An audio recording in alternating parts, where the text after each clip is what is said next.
bitch. Oh, excuse you? Baloney wash. I'm annoyed.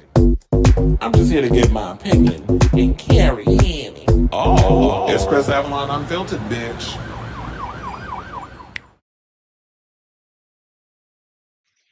Hey y'all, welcome to Happy Friday. It's your boy Chris Avalon, and welcome to a brand new episode of Chris Avalon Unfiltered, a show we basically talk about all things going on in celebrity news and hot topics. So if that's the thing for you, definitely stick around because we got a lot of tea to spill today. So, and some of those topics are we got to talk about this Jay-Z story and everything that's going on, how he's been vindicated because apparently Miss Mama's done lied. We got to talk about Cassie's lawyers going in on the diddler because he's trying to flip over his little narrative. I guess he's trying to think that he and Jay-Z on the same damn page. But we got news for you, sir. Let's get into that. And then we got all this latest news on Wendy Williams. There was a lot of stuff coming out about Wendy in the past 2 days. So I got to catch everybody up and on what was going on with that. Plus, we got to talk about Dawn Robinson from In Vogue living out of her car. Her ex-husband is speaking out on the whole situation. Donatella Versace is stepping down as the head of Versace. We got to talk about Tamar Braxton learning her lesson after she got into her little situation with Craig, calling him bitch and girl and all that other stuff. And the valuable lesson that, not every homosexual likes being called a girl, especially by a girl. So we're going to talk about that. Plus, we got a lot of RuPaul's Drag Race tea to spill. One of the season 17 queens came out as autistic. Arrietty's shady ass mirror post that y'all saw in the first, look that they always drop before the actual episode, which comes out in a couple hours. Well, later on tonight because it is a morning show. So we got to talk about that. Plus, we're getting a new kind of twist, spinoff, whatever you want to call it, in regards to the Versus the World format on Drag Race. We're going to talk about that. Plus, I had no idea they were GLAAD board members, but Frankie, Grande, and Peppermint are apparently on that board, and they're urging more LGBTQ plus inclusion in reality TV. So I got a lot of thoughts on that because I've been screaming that from the rooftops for years. I'm glad that somebody's out here actually saying the thing that I've been saying for the longest. And Mercury, we talked about him the other day about his death. A friend of his actually confirmed that he had died because, he died around the same, his story broke around the same time as Tim Kruger's, but I think that because Tim Kruger was a bigger, well-known person in the adult entertainment industry, his story overshadowed Roman's. So his friend confirmed it, and we're going to talk about it. So we got that and a whole lot more. I would say a whole lot more, but I'm trying to keep this show on a tight ship today because I'm busy. That's why I'm giving y'all a morning show because I was going to do it last night, but after working the double the day before, and then having to be at work at 10 in the morning yesterday and doing another because it is March Madness, a lot of college basketball games, all this other stuff. By the time I got home, I literally was running on fumes. I was like, oh hell no, I need sleep. So that's basically what I was doing. I tried to catch a little television or whatever. Then I just went and I just slept until I got up this morning, took a quick shower, had to eat some. That's why I'm late because I was like, I had to make myself breakfast. And the breakfast ran over a little late. So by the time I was done with my dishes and eating and all other stuff, I was like, oh, it's 10:30. I gotta run and get up in this TV show gig. So yeah.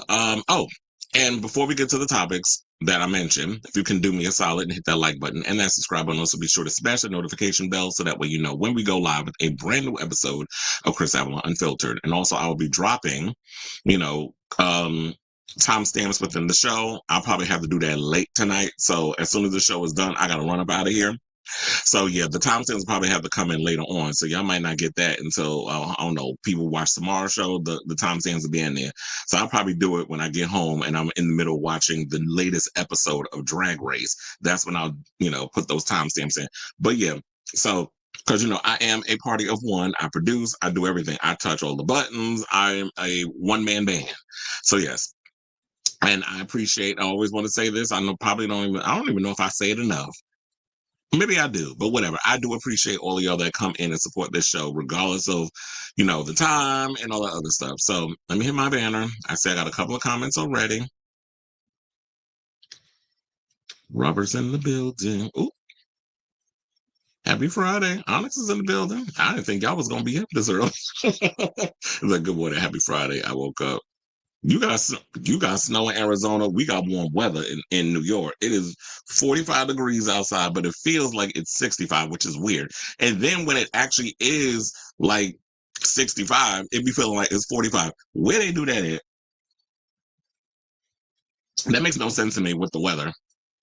Because I be feeling like it's backwards. I never know how many small town homosexuals would attack me for saying we gays don't need religion. We don't. And you want to know something?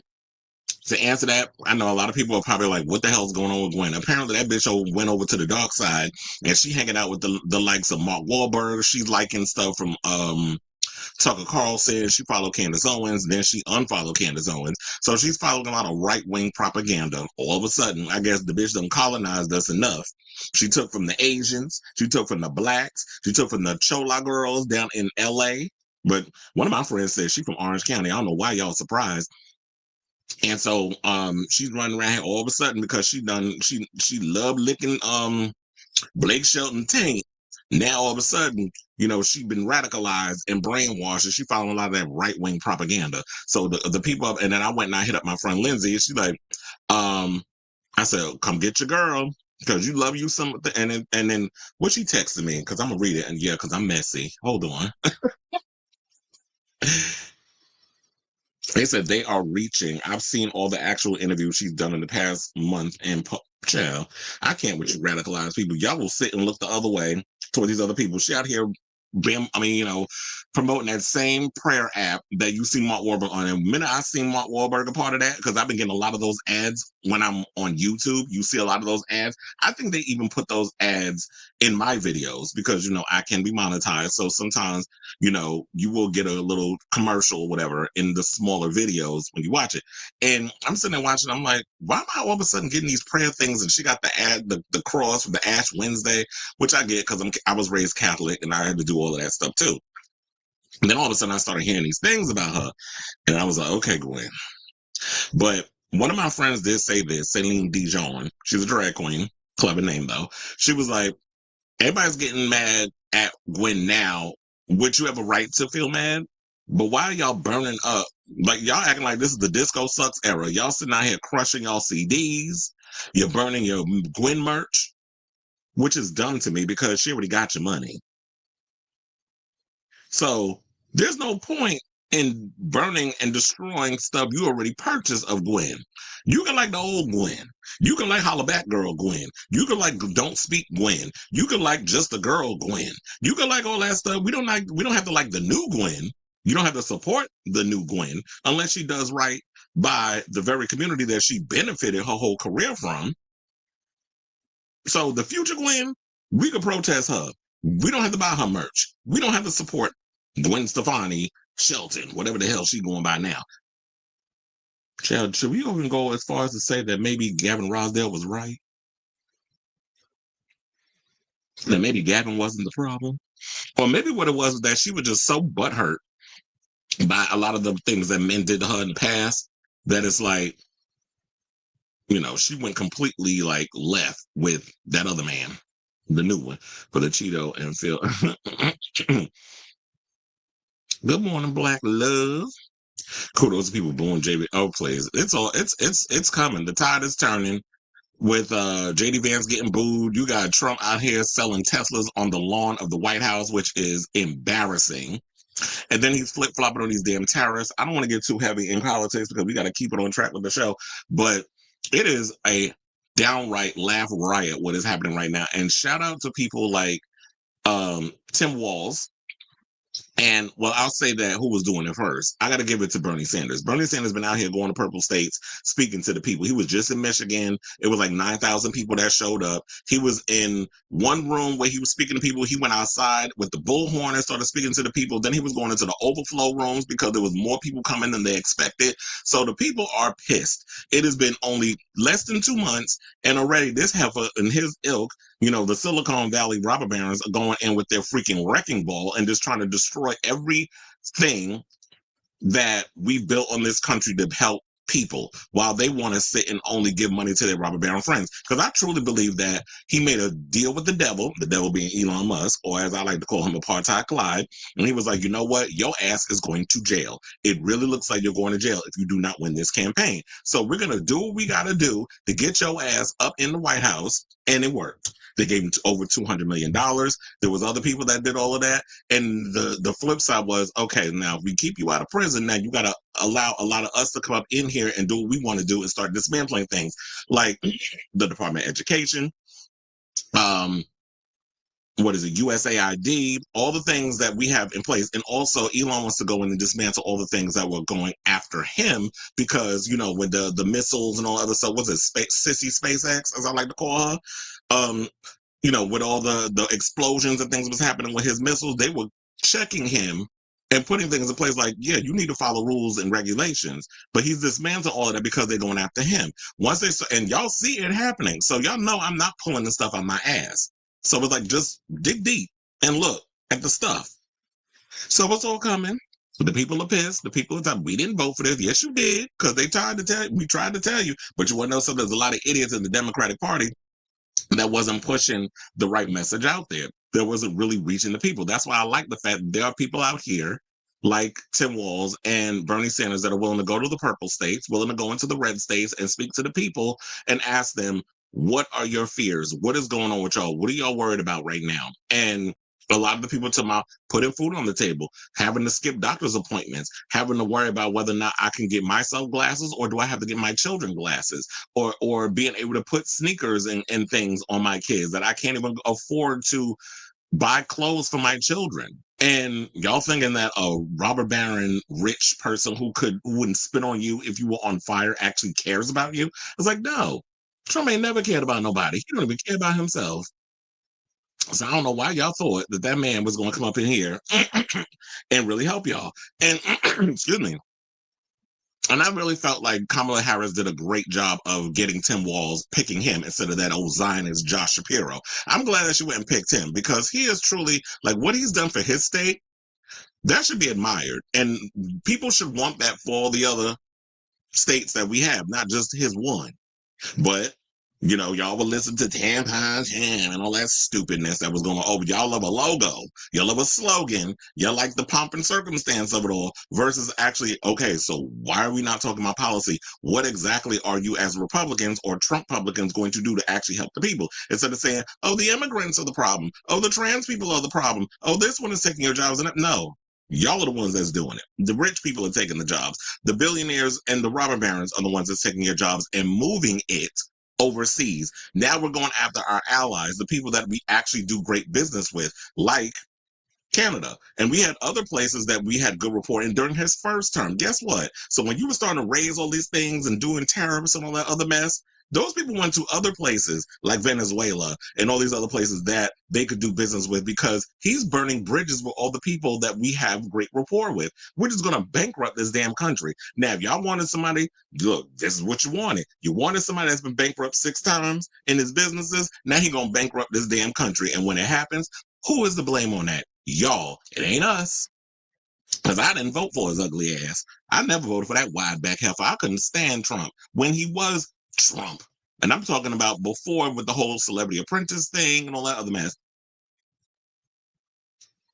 We knew what was up with him. He was a laughing stock. The only thing that made him actually likable was all the pomp and circumstance and the lies and the vitriol that they created of this persona of him when he did Celebrity Apprentice. That wasn't even Trump Tower that they were shooting at. That was a damn studio. Because there was some other decorum. If you actually went into Trump's tower, and the decor that he had, it was tacky. There was some of that stuff was all outdated. It looked all grungy and all this other mess.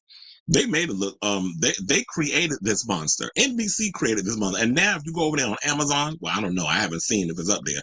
But they did recently make the announcement that they are creating, not creating, that they're bringing Celebrity Apprentice back on streaming. So if you want to go on Prime Video and watch it, you can. So I guess I said, you know what, Jeff, you really want them tax cuts. You really want them damn tax cuts. That's why your ass is over there putting up celebrity. Who watching that? Except MAGA. Because I'm not watching it. I didn't like The Apprentice. Now, I will say this. I did watch Celebrity Apprentice because it had celebrities on it. And it was the celebrities that I like. And I didn't watch it for Donald Trump.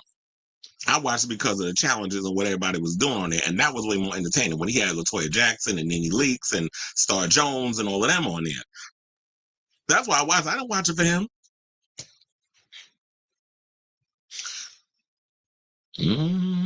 What's that? Someone said, just a girl Gwen looks like a fraud. Well, whatever. She can go kick rocks.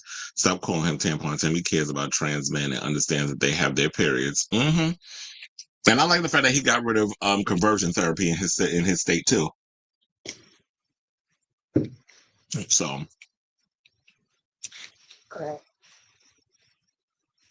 the funny thing is, Zuckerberg is a clown out here trying to act like he Benson Boone. Child, first of all, Benson Boone is not who you should be aspiring to be. When Benson Boone can actually get a bigger hit than Better Things, then maybe you could go over there and talk about, oh, I love me some Benson Boone. But right now, that boy only got one damn hit. And that's why I laugh. I'm like, do I still have that picture in my phone? Because didn't Benson Boone, what cover was he on? Oh, he was on Rolling Stone, and they talking about the future of music. Really? Off of one damn song? Now, trust and believe, Benson Boone is cute. If I encountered him in a situation, if he was on Grande and he would have hit the button and wanted to hunch, oh, we'd definitely be getting it in. However, I need more than just that one damn song. And the sad part about it is, I remember when he was at Jingle Ball and he was performing on his other songs that he had, they wasn't standing out. It's just like they know you for your flips and stuff, and that's why the girls was getting excited, because you clearly have become a gimmick at this point. Like, people were just like, oh yeah, we just like the flips and all the other stuff that he does, and he was doing them, of course, when he was there. Like he's in a scene now to Get It On, Bring It On, and by the time, and then one of the mothers, and I'm like, girl, you were a little too old to be talking about this with this little boy, but she was like, oh, when he gonna sing my song? I'm sitting there in my head like, of course he's gonna close with it, because why wouldn't he? I mean, all the other songs, he gotta build y'all up to that song. Okay, but look, but I normally look at them side eye, but I do defend them on that Doshi op-ed that they wrote, where people was calling her an industry plant. And they was defending. They were standing 10 toes down on their beliefs about her. Did you see David Archuleta say, oh yeah, yes I did. Of course I did. I watched the video. I said, oh, I want to. Y'all know me. I love me some David Archuleta. He is such a cutie. But I did see the cover. He said he need to get into his sexual bag. He's channeling his inner sex kitten and all the other stuff. And I seen people in the comments being shady. I'm like, look, y'all need to realize when it comes to us homosexuals, even the ones that are like deeply religious, or just say in general, a lot of times when we come out, that is our second pubescent type of situation. First time you grow up, you do your regular puberty, you're living your life and all that other stuff, but you're in the closet and you're not being your true authentic self. When you come out, it's like literally discovering yourself for the first time. So you ain't got to pretend, oh, I like girls and all this other stuff. So now I'm like discovering this for the first time and discovering that for the first time and truly embracing my sexuality. And he in his mid-30s, that is usually around the time when I feel like guys truly come into their own. Because when I was in my mid to late 30s, that's how I was too. I couldn't tell you how I was the biggest hoe running around when I was I was kind of in my 20s too, but I really went in when I was in my 30s, because it's like that period of like, I don't want to say you hit your peak, but you truly like, I feel like your flower blossoms, and then you really feel you're more relaxed. You're not so insecure in who you are in your 20s. You kind of are starting to get to that place where you're self-assured a bit, but not fully. And so, exactly, we didn't get to be teenage horn dogs. So a lot of times we're making up for lost time when we are in our 30s. So trust and believe. I remember when I was in the best shape of my life, and I'm still trying to maintain, but when I was in the best shape of my life, I was going to UFC. I was working out, with the MMA fighters and all that stuff. I was in the best shape of my life. Let me tell you, my testosterone was going off. I couldn't tell you how many boys I was fucking. And then I was going to sex parties. I was doing all kinds of stuff. And just that energy that I had, I was like, I need to put my dick in somebody. That's truly how I was when I was in my 30s. Not so much in my 40s. I mean, I get it in, but not as crazy as I was at that time. I know. And it is 20 minutes in, and I need to get into the show because, like I told you, I got to be out of here at a certain time. So, yeah, let me get into the show and stop rambling. Okay, so now let's move on to our first topic. And let's talk about Jay-Z. So I guess congratulations to him. And that's why I said, you know what, when they go to the court and they do what they got to do, they'll figure out what they need to do with that. And I was like, now, is Jay-Z guilty in this situation? I didn't know. I wasn't there. But I was like, at this time, we should believe victims, but also side-eye them a little bit. Question the things that they have to say. So look, Jay-Z found his little loophole. He found the evidence and said, yeah, this girl was out here flat out lying. And that's why I said, let the courts do what they got to do, because we're not going to lump everybody in the situation. Now, the stuff with Diddy, like I told y'all, I believe it. I'm sure there's probably some people in here that are just trying to jump on a bandwagon and think that they can get a little bit of money. And Diddy ain't going to remember every freaking body, because it's been 30 years that he's been doing what he's doing. But as far as this whole Jay-Z thing, where somebody went and lumped him in and Tony Buzbee out here doing his mess, I feel like he's going to mess it up for a lot of other girls who actually have cases that he's behind. And this person that lied on Jay-Z, you make it worse for girls and guys who have been victimized that want to come out and be believed, because now it was just nothing more than a money grab for you or some pressure from some shady ass attorney like Tony Buzbee, who didn't they say he can't even practice law in New York? So the woman's lawsuit against Jigga and Combs has since been withdrawn with prejudice, meaning it cannot be revived. The recording and excerpt of which was obtained by ABC News is between the woman identified as Jane Doe and two private investigators associated with Carter, saying, quote, he was just there, but he didn't have anything to do with any sexual acts towards you, the private investigator asked. Yeah, Jane Doe replied. Carter's attorney, Alex Spiro, denies that Jay-Z has ever met Jane Doe.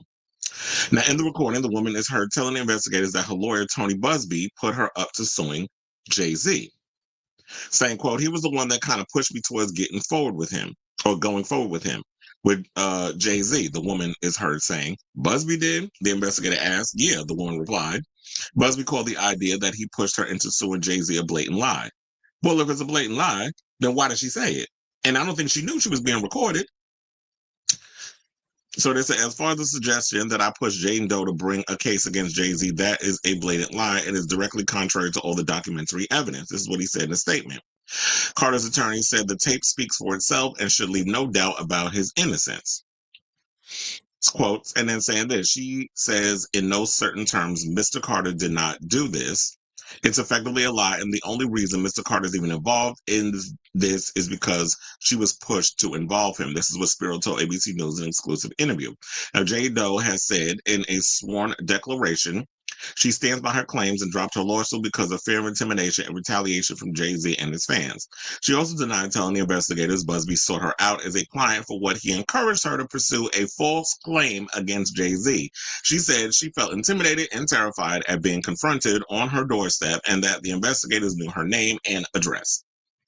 Spiro also said that the investigators who approached Jane Doe did not coerce or threaten her, saying that she voluntarily spoke to them, and told them her truth, which was under no circumstances did Mr. Carter do this. So, I was like, where am I? No. Oh. And so they also went on and said, Jay-Z, who has sold more than 140 million albums, is one of the world's best-selling artists. He is married, of course we know this, to Beyonce, and they have 3 children. His attorney said that this has impacted the Carter family, saying, quote, it's tough to hear a false lie said about you, spread through the internet and affecting your children. It's tough on them. It's tough on anybody. But what he does is he proves himself innocent. Today, he hopefully the final chapter in that, and that they're going to move forward. That's what Jay does. So Carter is now suing Jane Doe and Tony Buzbee for defamation, saying the truth had to finally come out. This person cannot be allowed to sort of hide from the reality that this was a false accusation. And you want to know something? here's what I got to say on that. Like, if y'all gonna be out here accusing anybody of anything, I don't need y'all coming out as Jane and John Doe's. Y'all need to spill your name. Y'all need to stand out on business. Because if you're gonna go up against, if you're gonna be David going against Goliath, you need to let us know that your name is David or Davina. So y'all need to come out and be truthful and honest about what y'all are doing. Tony Buzbee do give me shady gangster loyalties. Like, he look like he would definitely work great on a Trump legal team. Like, that's what he definitely gives that. Like, I wouldn't trust him as far as I could throw him.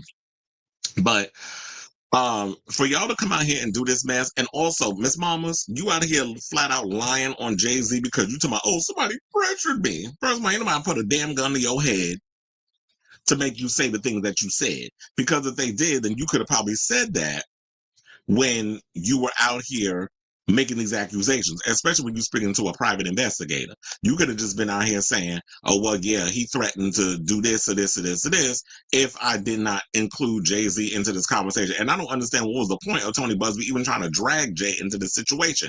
Because now, when you put this out here, that messes with the man's reputation. Y'all already know how everybody is so damn sensitive. Well, like, anytime you do anything that is remotely negative or bad for business, it affects this person's business. They get canceled before we can even, it seems to me like it's become a guilty before proven innocent type situation. Diddy's a whole nother story. We've been knowing about the things that Diddy been doing to people for over 30 years. Everybody looked the other way because the man had a lot of damn money. But now that he screwed over some other people, allegedly, with the whole liquor brand and all the other stuff, was it Diageo and all that other stuff? Then all of a sudden his little dark secrets started coming out, and they was like, sir, we gonna remind your ass that at the end of the day, you ain't nothing but a ninja with money. You're not gonna play up here with the big leagues and thinking that you're gonna try to take us down because you think you the most powerful man. Well, no, sir, you just a ninja with a lot of money, and these white folks will remind you of that when it comes down to it. So Jay-Z out here minding his business. You already know he on thin ice with Beyonce. Y'all heard Lemonade. So on top of the stuff that's going on with that, then you got him out here getting raked over the coals, his reputation up in the air, and the possibility that he could be losing business. That's why I guess, you know what, it was a good thing that not Rock Nation, the people behind the Super Bowl and all this stuff, that they stuck by him. They're like, you know what? Yeah, we're not going to just immediately just have him like, you need to step down on all this other stuff. They're going to let the courts do what they do. And I feel like this is something that people need to do moving forward. Don't be so quick to try to remove people from things and dropping them from agencies and all this other stuff until they can prove their day in court. Once all that stuff comes out, then y'all can do the dropping. But y'all want to react first because y'all worrying about your business and your reputation rather than making sure that all the I's is dotted and all the T's is crossed and the legal system does what they have to do. And the good thing and the sad part is Jay-Z said he lost out on a couple of $1 million deals because of all these accusations. And then, of course, he had to dig into his money, which, child, please, he got enough damn money between him and his wife to last a lifetime, 3 lifetimes over. So I know he probably upset that he had to spend millions of dollars to have, to get private investigators and do what they had to do to clear his name. But it's best to lose $1 million that way to clear your name rather than losing money in business. And now that you've been vindicated, you've been cleared of all the things, you can make that money back with whatever future deals you got about to come out. So I say all this to say, what do you guys think of this story in regards to this Jay-Z stuff? He's been vindicated, and now we can move on. And so now I just hope that, any future people that comes out, that they will be believed, but we should also look at all sides, look at her side, look at his side, come to our conclusion. And I also believe this, because I don't think I said this. Any of you people that's coming out with these lies about people, and y'all putting people through the cold, y'all starting that Emmett Till mess where y'all out here lying and saying that people R-worded you and did all this other stuff, y'all need to be locked up. Y'all need to do time because you're trying to put some innocent person away. And I'm sure there's people in jail that are innocent of, assaulting people. The people that make these accusations, y'all need to do some damn time for wasting our time and our taxpaying dollars on your lives. So let me know what you guys think of this story in the comments down below.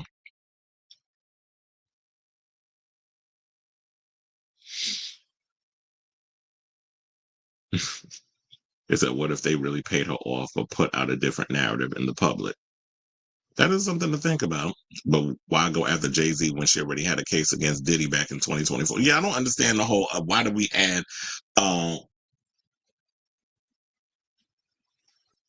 Jay-Z on it? But you want to know something? You could be onto something. What if they did pay her off? Well, if Tony Buzbee could find a way to prove that, then we'll see. So look at her bank statements. Did her money increase in the past month for her to change her mind?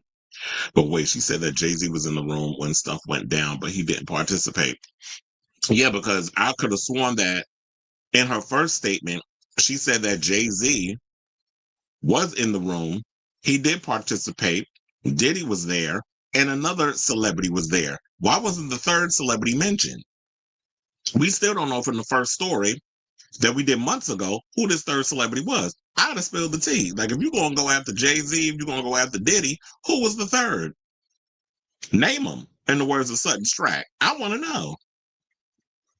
I want to know what turned you on. I don't know why I went into that. I don't know why I went into that song right now. Hey, how you doing, Magical Mermaid? Look at Just About Donnie. He didn't want to take Blake Lively and didn't like what was happening to her. But watching his interviews, he's been wanting out of how. Well, yeah, look, Hollywood can be draining. I'm so over Blake Lively because that story that keeps going around now that she has a new movie coming out with Anna Kendrick and the fact that them two didn't get along either. And it's like, okay, sis, now you the damn problem. But I've been to that Blake. I never liked Blake Lively. I mean, that's not true. I did like some stuff about her, but then over the years when I started hearing things about her behind the scenes, I'm like, I really don't like that old bitch with an overbite. She got an issue. But that's what Miss Reynolds likes hunching. But anyway, let's move on. And let's talk about Cassie. Because now Diddy out here still with his lies and vitriol. It's like, sir, remember when you said that apparently Cassie was lying on you, and the stories about that big old paper that she came out with was like 100-something odd pages, and that you didn't touch her, you didn't assault her, and then all of a sudden that video came out of you kicking her like the queen you are because you can't fight. I truly believe, like, when you look at him and he was dragging her and kicking her stuff, I'm sure any dude could have went up to Diddy, slapped the shit out of him, and he'd have just went cowling in a damn corner. He definitely gives bitch assness when it come down to it. Like, I know that queen can't fight. He got to get other people to fight his battles. But so now they're out here trying to say that footage that we saw of Diddy putting paws on Cassie in the hotel room, that he paid allegedly $50,000 to get rid of, but then his dumbass decided not to destroy the evidence. Like, you know, because I truly feel that he's a sociopath and got like the mind of a serial killer. You know how like when you do things to people and you like to keep the evidence? Kind of like how Dexter, whenever he would kill people, he would keep a vial of their blood. Well, he would keep it and put it in a little thing. In the early seasons, no, I don't know. I'm going off on the Dexter thing, but y'all know how people are. They like to collect things as a momentum, as a reminder of what they do to their victims. He decided to keep it in his safe, in the safe, and then CNN got a hold of it. I don't know how they got a hold of it, but we saw the footage. So now they're trying to say that it was doctored. And now Cassie's lawyer is calling BS on his allegations from his legal team. So Cassie's attorney, and shout out to her because she's pregnant right now. She ain't got time to be dealing with this foolishness from this man. So her attorney, Douglas Wigdor, insists the footage is authentic and expects it to be admitted as evidence in Diddy's upcoming trial. So in a statement to the DailyMail.com, Wigdor, every time I say his last name, I feel like I'm saying something out of Harry Potter. By the way, it's like Wigdor dismissed Diddy's argument saying, quote, "It's not surprising Diddy would make a disingenuous argument to include the disturbing video for being shown to the jury in the upcoming trial," which we already saw. So why you don't want to admit it? So he added, "I am confident that the video fairly and accurately represents what happened, will be admitted into evidence, and Combs will be held accountable for his depravity." Now, Diddy's team claims CNN altered and destroyed the original footage, arguing for its exclusion in court, but Cassie's camp expects the motion to be denied. Well, shit, I ain't the lawyer. I ain't the judge, and I would deny it. So, while Diddy is not facing criminal charges for the assault seen in the footage, federal prosecutors intend to use it to support allegations of his history of violence. The disgraced rapper who's 54 and mogul. Y'all need to say that too, because Diddy was more or less a mogul than a rapper. I hate when you get these white conglomerates that only want to kind of lower his thing to a rapper. Diddy wasn't necessarily a rapper. Yeah, he didn't write rhymes, he wrote checks, but at the same time, he was more or less a mogul. He ran businesses. The music stuff, I feel like he did that because it was a hobby and he wanted to be like the artist on his label. The only difference was he was making all the money. They money and his money. So y'all already know the diddler is behind bars after he was charged with a host of sex trafficking and racketeering offenses, blah, blah, blah, so on and so forth. As it stands, he remained in prison ahead of his May 2025 trial. So Cassie, as y'all know, played a pivotal role in the downfall of the diddler as she accused him of repeated physical abuse and R-word in a bombshell $30 million lawsuit. Remember that he went and paid her an undisclosed amount. I don't know how much. Yeah, like I said, I don't know how much he paid her because it was undisclosed. So they were in an on again, off again relationship for like 11 years. And I think that what he was doing was dangling over her head. Like, if you be my girl and all this other stuff, like, I'm gonna help you out with your career. He had no intent of making her a star. And Cassie had all the billings of being a star until we saw their performance at BET's. What was it, 106 in Park, when she got up there and performed Me and You? Child, that was a whole hot mess. But we like Cassie, though. She's cute. She had the bops. But then but the live performance was great gowns, beautiful gowns. So they secretly started dating in 2007, 2 years after first meeting when Cassie was just 19. Their romance became public knowledge in 2012, and they split 6 years later in 2018, which I really wish she would have kept up on that. Instead, she kept going back to him. But I don't know what her reasons are, but they are what they are. Now, I'm not going to scroll over to the next picture because it shows the assault, but okay, let's finish. Now, she filed a lawsuit against him for R-word and for repeated physical abuse over about a decade on November 16, 2023, which indirectly explained her musical elusiveness. In the filing, she claimed that just before the end of their relationship, he forced his way into her home and R-worded her. Her lawsuit described in details how he allegedly drugged her, intimidated her, and forced her to have sex with male sex workers in front of him throughout their romance.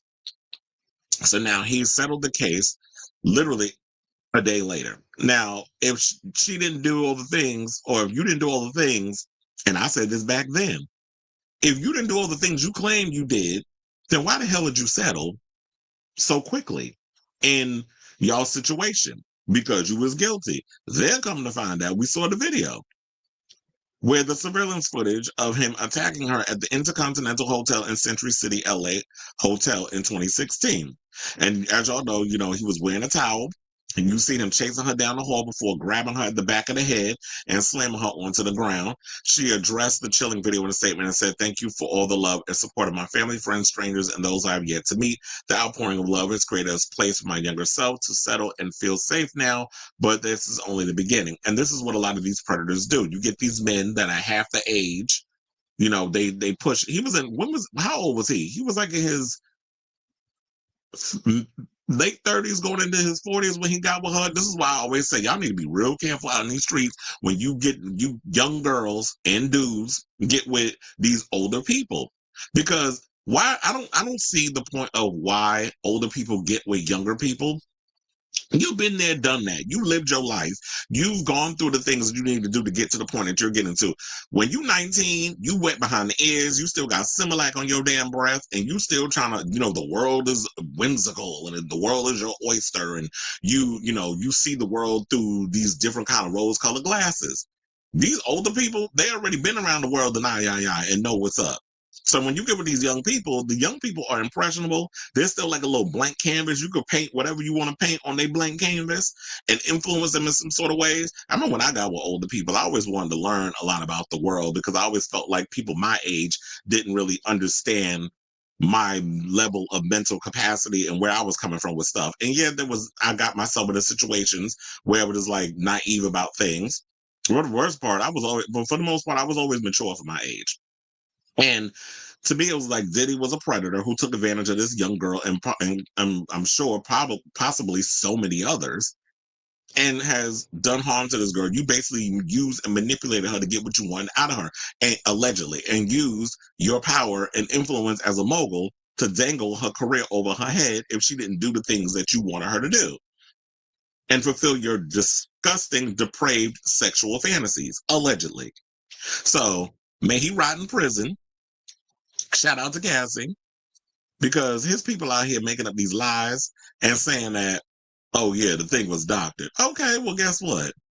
We're going to actually enter the evidence. We're going to have these people doctor the stuff, and we'll sit in the courtroom with your, your little ashy behind us. Sit there in the courtroom with your 5 lawyers or 4 lawyers, how many you got left, and we'll sit there and watch the full, unedited, uncut footage in front of a jury of 12, 2 alternates, wherever they going to have them sitting at, and we'll go through it. And so, okay, so at what point is this fake?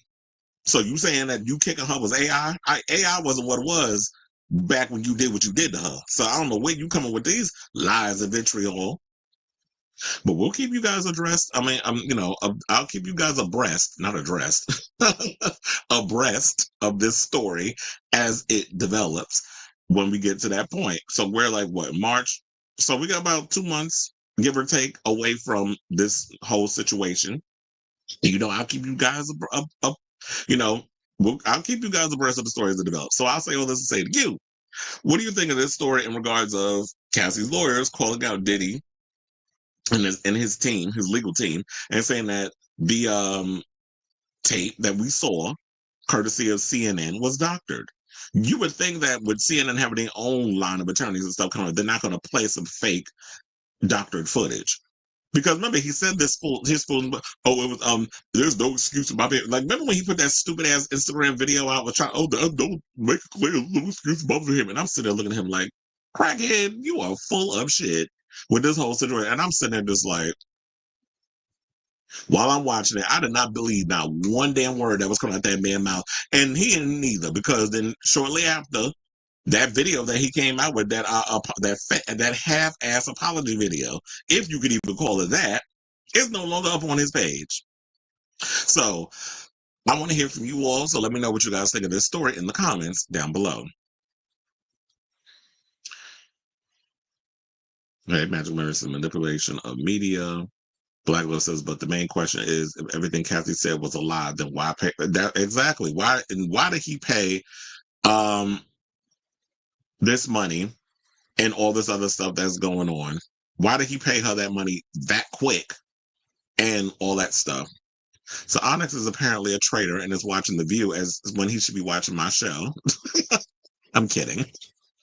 But yeah, I was going to get into that whole situation because Wendy Williams is our next story. So, yeah. So speaking of which, let's get into her. Let's talk about Wendy Williams. How you doing? So by the time y'all watch this situation, this clip and everything is up, Wendy Williams is already on The View, running her mouth, because we are simultaneously playing as The View is on. Yeah, it's a morning show because, as I said before, I got a lot of things to do. But there's been a lot of tea that's been coming out about Wendy. I do have a story on some of the people that were actually at the show, because for those of you probably not aware, the episode that you're watching, or maybe, I don't know if the full show is recorded, but the Wendy segment was pre-recorded for Friday's episode of The View, because there were some people that were actually there that spilled tea to the press.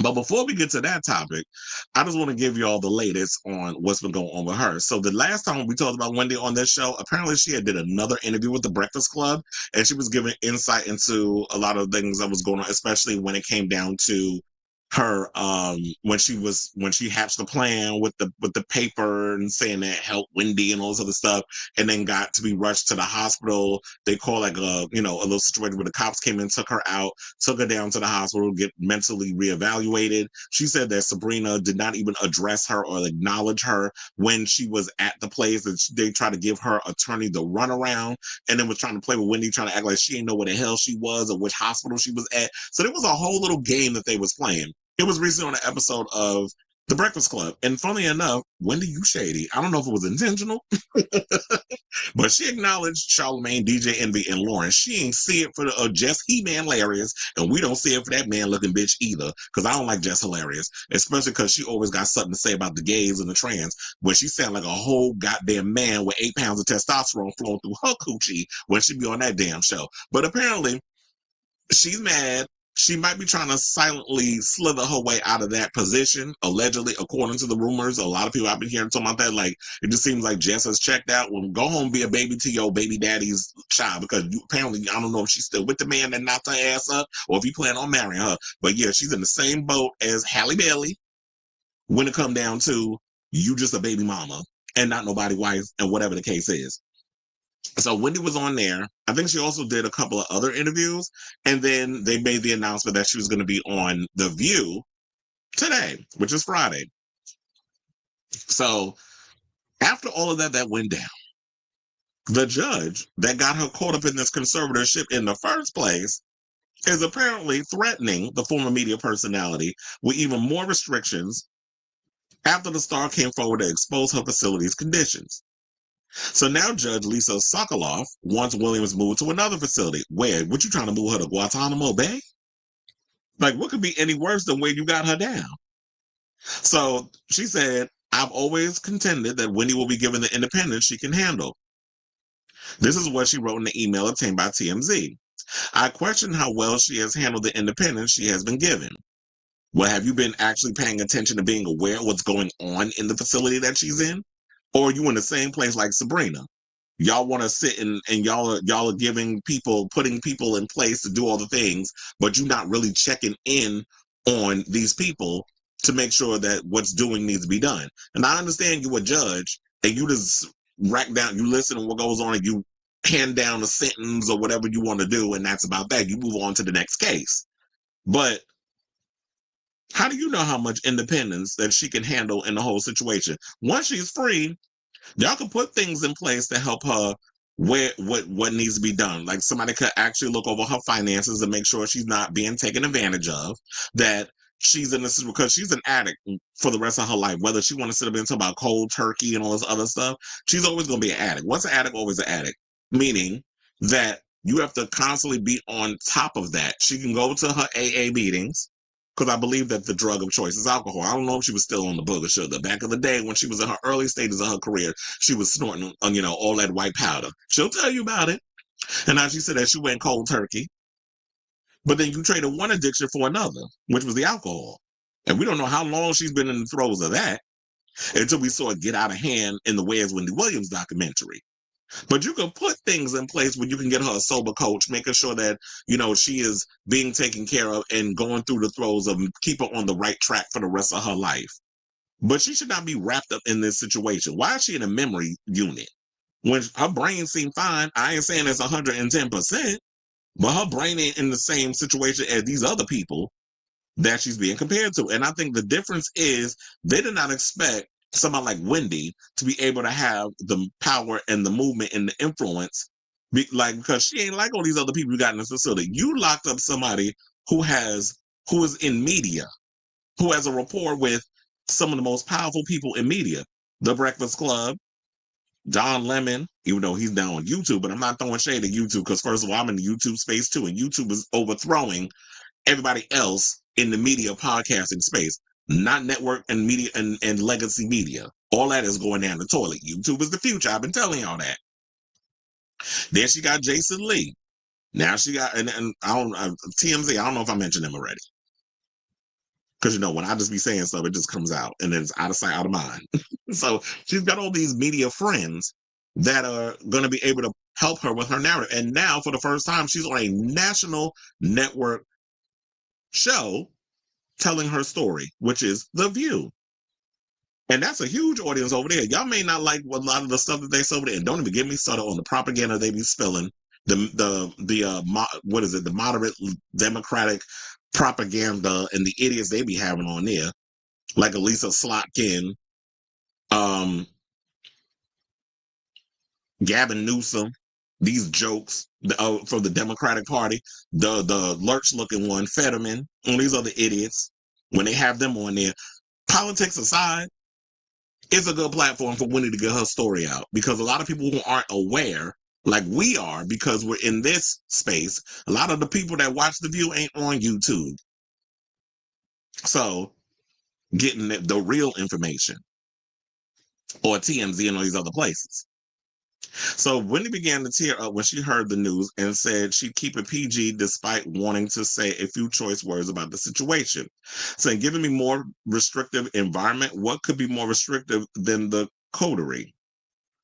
She's asked given during an appearance on TMZ Live on Wednesday, referencing the Manhattan residential facility that she previously called a prison. What is going on with the judge speaking to me in that way? TMZ reporters told Williams that she was being treated like a petulant child, which she agreed with, and asked if she was concerned about being moved. She got emotional. She said, "Don't make me start crying. It makes me very nervous. I'm scared of that." She also added that she didn't know what could possibly be more restrictive than her current living environment, saying, "I have to get out of guardianship and have to do it immediately." She also sounded overwhelmed, and any suggestion that she could roam freely. She said, "They're lying. They're lying. That's a lie. That's a lie." Added that her guardian has to specifically permit even her closest family members to see her. And we heard this because they're talking, "Oh yeah, she can handle that." I'm like, really? Because last time I checked, so you call everybody a liar. You call even Lauren over there at the Breakfast Club a liar? Because she told us what she had to go through to even come see Wendy when they did the first interview. Y'all ain't been paying attention like we've been paying attention. So y'all think y'all can just throw some shit up out here and we all supposed to just believe it. And y'all supposed to just get away with y'all, whatever y'all getting away with. We're not going to listen to y'all because y'all a bunch of damn liars. The legal system, we already know, is rigged for certain people. Y'all let people like Donald Trump and all them other criminals get away with shit, but us regular folk, the legal system ain't for us. So y'all sitting in here lying. Somebody shared, and then this the other thing. So then they got mad. I think I have that clip, that video. Oh yeah, I got the thing about Alex where they was the assisted living facility went after her in her situation. So yeah, it's like she's on this 5th floor facility. They said that you need a key to even get on the elevator and get about it because they said if you're in a memory unit, obviously you're dealing with people who have dementia. And we've seen people who have dementia and can't remember where they are and all this other stuff and what happens to them. You can't have them roaming free because what if they get out in the street? So you have somebody who's literally not on the same level as these people that you got her locked up with, where she has to get permission to leave. When Lauren said that she went to the front desk, y'all was trying to act like y'all didn't know who Wendy Williams was and if she was in the building. When she had a full-on conversation with the girl and they were supposed to do an interview, or she was actually coming to visit her.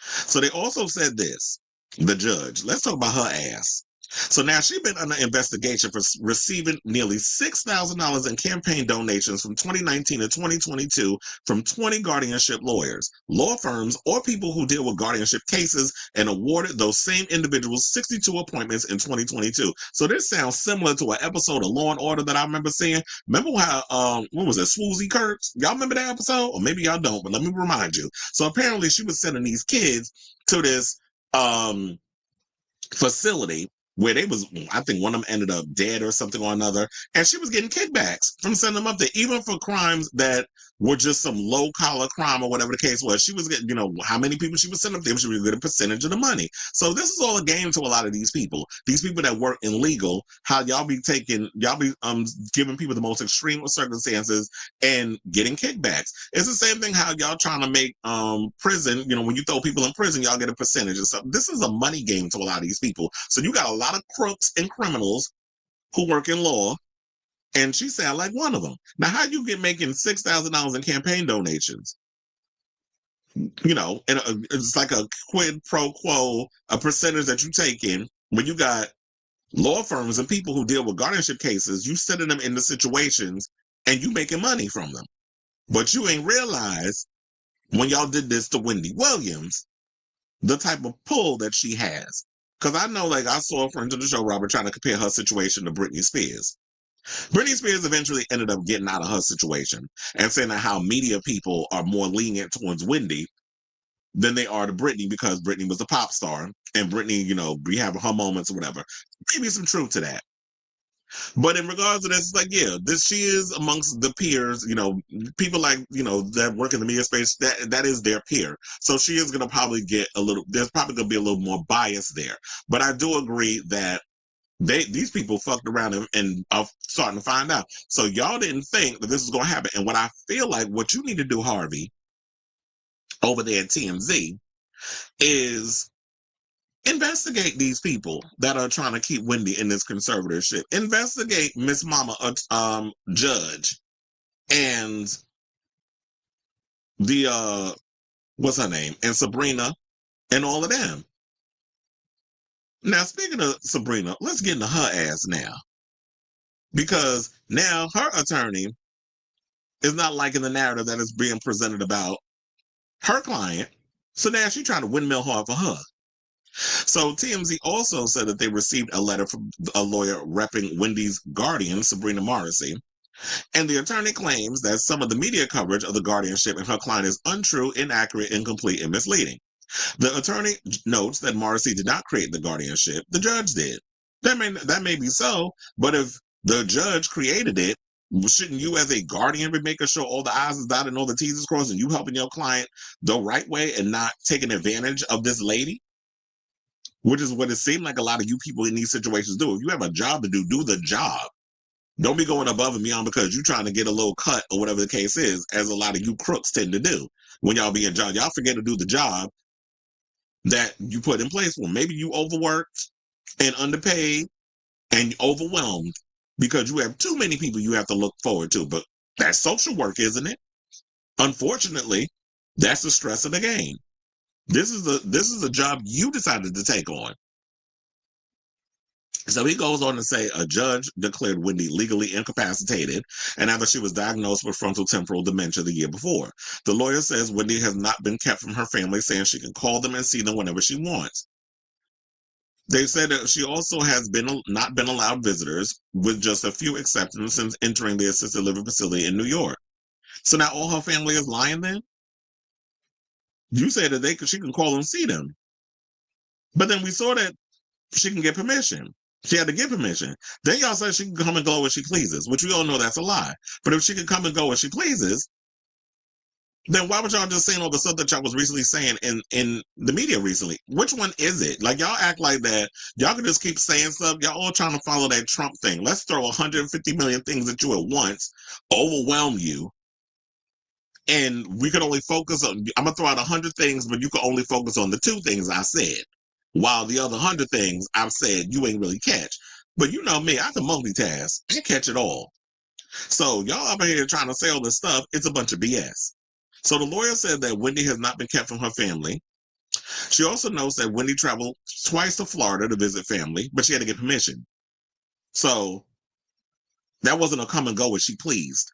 She had to get permission to get on there, to be able to go to Florida.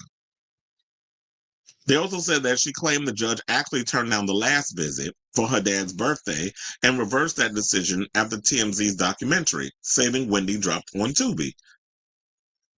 The lawyer said Wendy is receiving excellent medical care where there is a spa, a workout room, excellent food, a dining room, and outside terraces. But we ain't seen Wendy out on the outside terrace. We've been seeing her stuck in that window with her hand up, like a trapped prisoner. I feel like all that was missing was that Eyes of an Angel song from Sarah McLachlan playing in the background. So Wendy said she is often denied access to many of these perks because she could only leave the 5th floor memory unit with permission. So just because y'all have a spa, a workout room, excellent food, a dining room, and all these other things, don't necessarily mean that I have access to it. So yeah, the things are there, but am I able to go to use these things? Am I actually able to use the spa? Am I actually able to go and work out in the gym? She does say the only time she leaves her room is when she has to order food. The lawyer also said that Wendy's attorney tried to terminate the guardianship last year, but the judge denied it. Morrissey's lawyer says she is free to try again, and Wendy is doing, excuse me, is doing just that. Saying it's interesting, the letter acknowledges frontotemporal dementia is a degenerative condition and that causes a progressive decline in condition and behavior. There is no mention of the various conversations Wendy has had on camera and on the phone in which she sounds like her old self, something that belies a degenerative condition. The letter also says symptoms of FTD include memory loss. As we reported, an independent psychiatrist examined Wendy on Monday and gave her a cognitive test, which she aced. The lawyer says Morrissey has received one payment of less than $30,000 for services rendered. Since 2022, the Guardian has worked without pay. Only the court will determine how much and when Miss Morrissey is paid for her services rendered.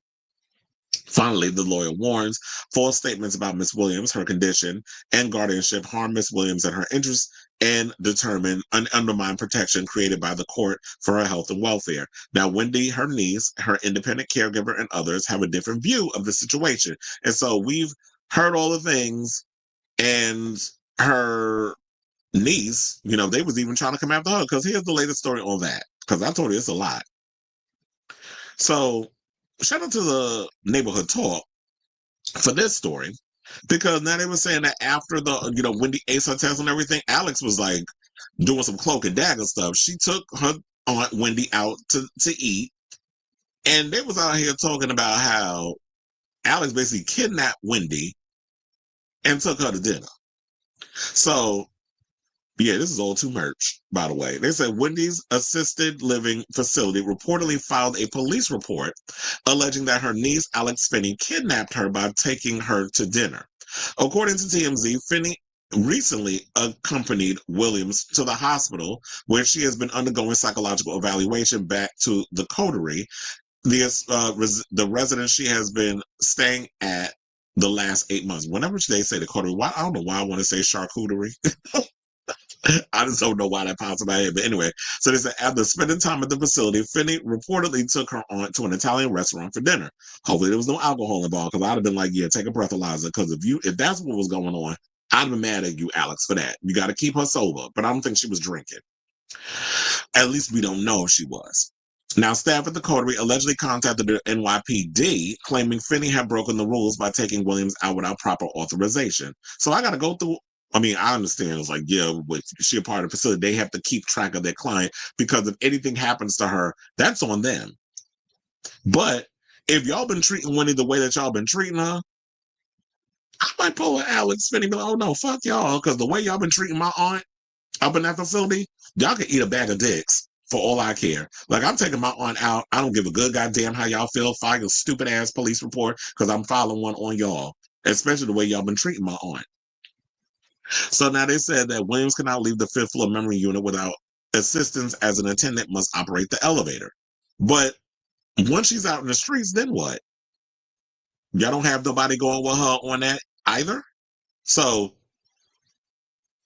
yeah, so there was that. But then there may be a silver lining in Wendy's situation, because there was an actor. So good luck to you, Alex. I'm really rooting and hoping everything that works out. So there's an actor who played a young Emilio Estevez in The Mighty Ducks. His name is Brock Pierce. Now, he's offered Wendy a mansion stay and medical care. So he actually appeared on her talk show back in the day, and he's a Wendy fan. And he said, you know what? I want to actually step in and help Wendy out in her situation. So Brock Pierce, who played a young version of Emilio Estevez's character in the first two Mighty Ducks movies, publicly offered the former broadcaster an indefinite stay in one of his mansions in the wake of her conservatorship battle. He said, quote, I've always admired Wendy Williams' strength and resilience, and when I saw her in need, I felt compelled to offer my support. This is what he wrote on Instagram. Wendy has given so much to the world as both women and an entertainer. Years ago, I had the privilege of being a guest on her radio show, and now I want to extend a helping hand to an old friend in her time of need. Now, reps for Pierce and Williams did not immediately respond to Entertainment Weekly's request for comment. So now Pierce told Page Six that he wanted to extend Williams an invitation to one of his mansions where she could receive around-the-clock hospital care after she was diagnosed with frontotemporal dementia and aphasia. He said, my offer is simple, a place where she could find peace, receive the care she deserves, and begin her journey to healing. He continued, Wendy is a national treasure, and it's time to show her the kindness and support that she has always given to so many. Now, Pierce owns mansions in Amsterdam, Puerto Rico, New York City, and Washington, D.C., as well as a Portuguese ocean liner. Child, you want to know something? If I was with these people, I would definitely jump on this. I'm like, wait a minute, he got mansions all over the place, and he's offering to help me out. And this is like no questions asked. It's like, whatever you need, hit me up. I got you. Like, I'll have a round the clock doctor, or not even a doctor, like a nurse, whatever type of medication she needs to keep her up on the up and up. That's great. She don't even have to, like, she could stay in New York, but I think she's talking about she wants to move to Florida. But it's like, she could stay in New York. You could stay in one of my mansions. I don't stay there. I got so many damn houses. I'll be at the Puerto Rico house, I'll be in the Amsterdam house, I'll be in my DC house, or I may decide to jump on the ocean liner once in a blue. So I would do it. I would definitely take this up if the opportunity is there. But I was like, we got to get her free first, and then we can worry about like where she could stay and all the other stuff. So now, after Williams' legal guardian, Sabrina Morrissey, said that the former media personality was cognitively impaired, permanently disabled, and legally incapacitated, Williams said that she is not cognitively impaired, but feels like she is in prison in a January interview. She reiterated those claims in an interview with ABC News' Byron Pitts, saying, "How do you prove it by keeping me locked in here?" And so you're saying, like, she's saying that I'm not in the same boat as a lot of these people. Let me go, bitch. So the View Sunny Hostin basically talked about Wendy's ongoing struggle and said, "Hope I can get to see my friend again." Well, look, she got to speak to her because I told y'all the episode already aired the interview already aired. I haven't gotten to see it yet because I told y'all I'm on at the same time as the View right now, so I can't sit and watch it. I'll probably check it out when I get home later. But for those of you who are not familiar with who Byron is, he made his big screen debut in The Mighty Ducks as a young Gordon Bombay. He reprised the role in D2 The Mighty Ducks before starring in films like The First Kid, Three Wishes, and Problem Child 3. Then he retired from acting in 1997. He pivoted to finance, founding several companies adjacent to the video game industry, and in the 2010s, he made hundreds of millions of dollars in cryptocurrency ventures. He later ran, and I didn't know this, he later ran for president of the United States as an independent during the 2020 election, gaining endorsements from Akon and Jesse Ventura, but ultimately winning just 3% of the popular vote. And that's because, to me, this young man seems like he's just on his, I would say young man, we probably around the same damn age. Because if he was, he was in 1992's The Mighty Ducks, I was like, we're probably around the same age, who knows? But anyway, but yeah, so, and I like Jesse Ventura. Jesse Ventura, I remember like he was out here going up against, speaking out against the Iraq war and all the other stuff and saying everything against George W. Bush. And I think around that time, kind of like where we're going politically with a lot of things, he had a show that was supposed to be coming on one of the networks. I can't remember what it was. It was CNN and MSNBC, one of the networks. And they basically just like, because he was speaking out against what George W. Bush was doing, which sounds very similar to another politician that's currently over that's going against media whenever they speak out against things that the president should not be doing. They basically was like, yeah, we own your show, but we're not going to air it because you speak it out a little too much against George W. Bush. So he seemed like a stand-up guy who definitely wants to help Wendy out and is willing to pay her forward. I haven't seen anybody else with this kind of offer. Everybody else is helping out with all the other things, but they're not offering to be like, you know what, you can stay at my place. So let's get into the View thing. So I told you I haven't watched it yet, but there were some people that was behind us that were there, and y'all can let me know if it was actually accurate with what they said. So Wendy did her interview with The View. I believe they said it was pre-recorded or pre-taped. So yeah, she called in yesterday actually, which was Thursday afternoon. So they did 2 episodes back to back. And I'm thinking it's probably because Whoopi Goldberg they probably wanted Whoopi to be there. So they're like, you know what, let's do Friday's episode on Thursday. We're going to do 2, give y'all 3 days off. So that way Whoopi could actually be there. Because that's my assumption. Like I told you, I haven't seen the episode yet because I'm doing this at the same time as The View was airing. So they said with 2 audience members who were inside the room exclusively telling EW, that would be Entertainment Weekly, that the 60-year-old personality segment set to air Friday was heartbreaking to watch amid her ongoing conservatorship battle. Now, speaking of EW moments after Thursday's taping at ABC Studio B in Manhattan, excuse me, the View audience members, New York City drag state, Kiki Ball Change was there, bitch. And like Kiki Ballchange was there, and friend Tamara Rotella, who showed EW screenshots of their tickets for the taping, confirmed that Joy Behar, Sarah Haynes, Sunny Hostin, Anna Navarro, and Alyssa. Okay, so Whoopi wasn't there. They said Alyssa Farrah Griffin conducted the phone interview for approximately 15 to 20 minutes across 2 segments. Kiki said it took a few moments for the crew to set Williams up with a phone connection, and that they had to take a break because the line started cutting out in the middle of the chat. She said, I'd say for the most part, she sounded pretty normal. She doesn't sound anywhere near needing any sort of guardianship, Kiki said, adding that Hostin, who has known Williams for years, observed during the taping that her friend sounded normal on the phone. The Drag Minute Dinner contestant also recalls one notable story that Williams reportedly told the co-host, in which she recalled getting permission to go out to eat with her niece, though someone told her that they'd call the cops because she wasn't allowed to be out and they thought her niece was going to be arrested, which was crazy. Kiki further recalls Williams saying that she wishes that those responsible for her conservatorship would get off my neck, excuse me, and that she never wants to work with the judge or the guardian again because she wants to be free from her conservatorship battle. Say it was really heartbreaking, which was something I wasn't expecting. Also recounting an instance between takes in which Williams and Behar tried to make plans to see each other socially outside of the interview, though Williams reportedly told Behar that she couldn't accept phone calls from outsiders and that she would have to get the comedian's phone number so she could call her herself. Because Wendy did say, and they said, oh yeah, she can go out and she can call this one, that one. Wendy has said that she has a phone, she has no access to her cell phone. She has a phone that they've given her, like a landline. Like this is like Scream in 1996. She got a damn landline that she can only make outgoing calls. She can't make incoming calls, or people can't call her. She has to call them, which is crazy. So the math ain't mathing. So the legal people and the judge and all this other stuff are saying one thing, but Wendy is saying something completely different. And based off of both sides that we assess, I'm sorry, but, and I'm not just going to go cold with Wendy, flat out just believe everything Wendy Williams says because I'm a fan and she's a mentor in my head and all this other stuff. There's situations where I'm like, this is the part where I feel like Wendy Williams. Do I feel like she can come back and be the queen of media like she was once upon a time? No, I don't. I feel like she needs to be free though.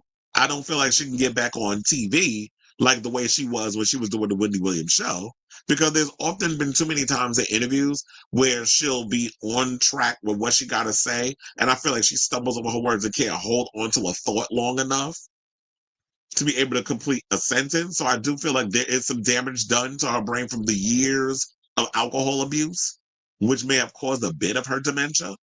But I do feel like, which is why she always resorts to the person that she's on the phone with, being her niece, Alex, or her lawyer, or whatever the case. Oh, can you finish? Can you finish? Because Winnie never needed somebody to complete her sentences. Now I've been noticing, like, yeah, she gets a little overwhelmed a bit, and then she has to resort to somebody to help get her thoughts out. And then it's like, okay, she remembers it, and then she get back on track. The whole, you know what I'm saying, and look, and you know what I mean. She's been saying that for years. Whenever you listen to Wendy Williams radio show, whenever you listen to the Wendy Williams talk show, or watched it when you watched the Wendy Williams show, she was always saying, you know what I'm saying, you know what I mean. And like that's always how she. And that's a New York thing. We always say, you know what I'm saying. I know a lot of people who still say, nah, me. Like that's how we talk out here in New York. Who that rhyme? I'm a poet and I know it. So yeah. Now I do hope that this whole Free Wendy movement gets to be something that happens. I hope Wendy does get free, but I also hope that post this whole situation, once she is free, all the things are put in place that can help her out getting where she needs to go to keep her on the right track of keeping her of sound mind. Her health is on point, and that she doesn't resort back to the old habits that she once had. But I do feel like that we also, on the other side, we need to have a good hard look at conservatorships and guardianships. And who is really protecting these people? Not just Wendy, but anybody in a conservatorship that's being abused. That we need to look at the whole system, is what I'm saying. Because I feel like because Wendy is a celebrity, it's being exposed. And unfortunately, what happens is that it takes a celebrity dealing with something that regular people could be dealing with in order for people to take a hard look at what is happening with people in the system as a whole. So I know it was a lot. I told you it was going to be a lot. This is probably a 30-minute segment. But I had to get all of that out there so that way I can keep y'all abreast of all the latest, because it was like 5 different topics that was going on Wendy happening within the last 3 days. So I say all this to say, what do you guys think of this story? Whatever your thoughts are on the whole Wendy guardianship and her, even on what you thought of her interview with The View, let me know in the comments down below.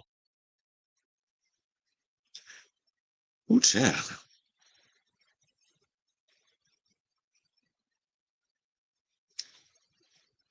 I hate to say it, but they hate the fact that, unlike Britney, the media is on Wendy's side and they won't help with the vilifying her. So if she disappears, it's because they talked too much and destroyed it.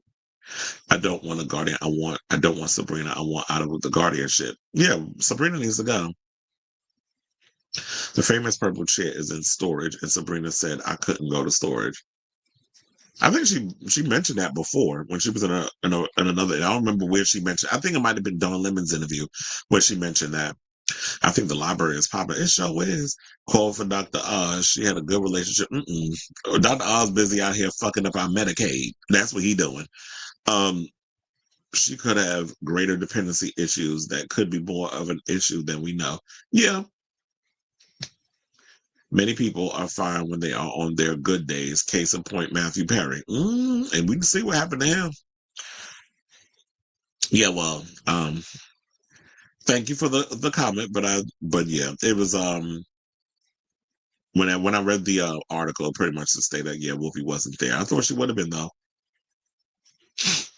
Or maybe it was that Friday was a new episode. They just filmed that interview segment. They filmed the tape. The segment with Wendy was recorded yesterday, but then they did a live today. I wonder if that's how they did it. All right, so let's move on from one story, crazy story, to another. Let's talk about Dawn Robinson. So the world gagged, the musical world. If you are a person of a certain age, it's like, yes, I grew up with listening to In Vogue. But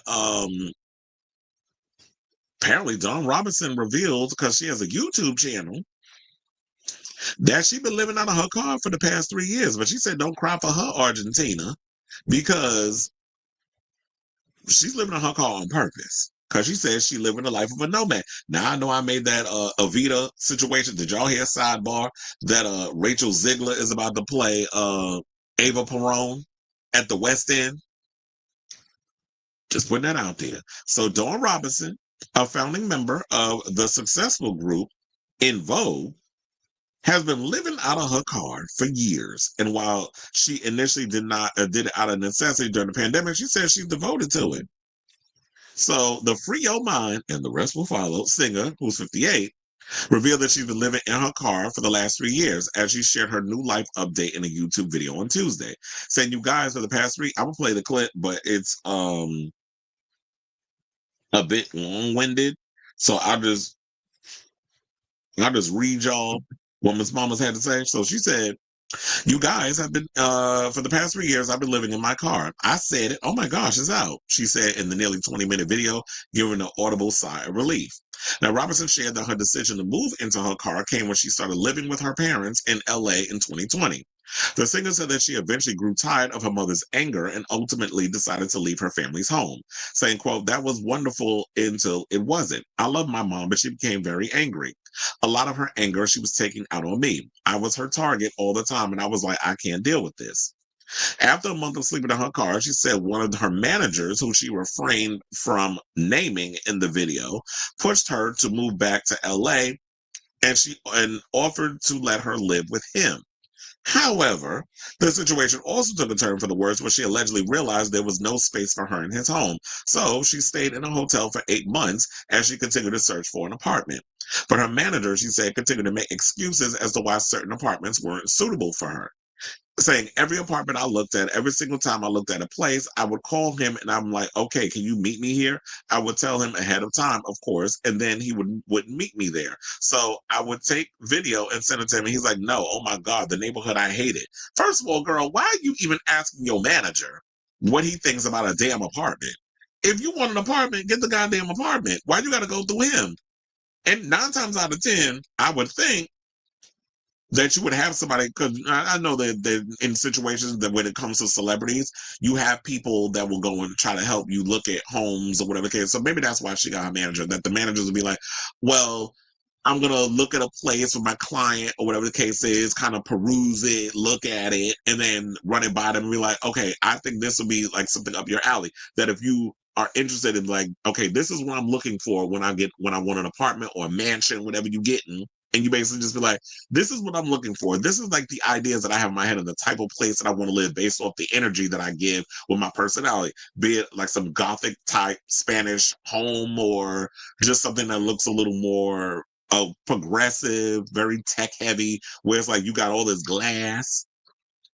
You know, it just depends on what your mood is. But I'm like, girl, why are you even asking this man everything about you and what you want? And then he's just like going against it. I've just been like, well, fuck you. I'm gonna just get what I want to get and keep it moving.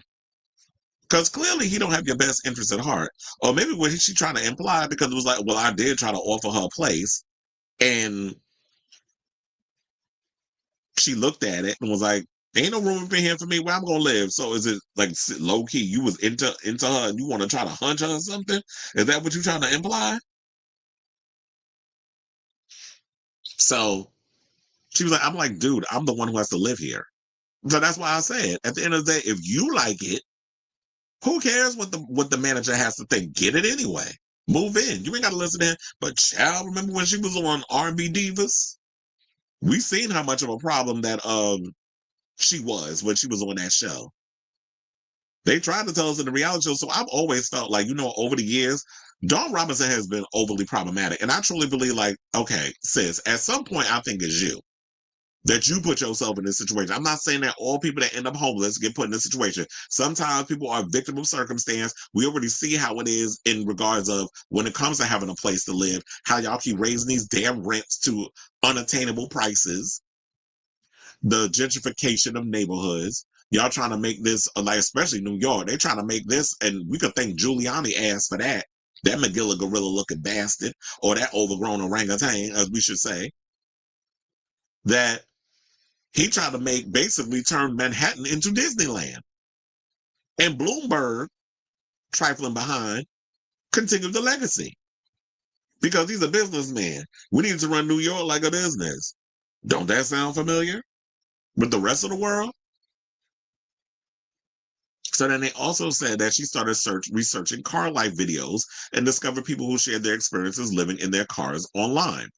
She chose to make a leap in response to her recent troubles, though she described her new living situation as a positive space for her to explore awakening, healing, forgiving, and growing. She said, I felt free, noting that stories of other celebrities, including Marvin Gaye, who also have lived in their car. She said, I felt like I was on a camping trip. I just felt like it was the right thing to do.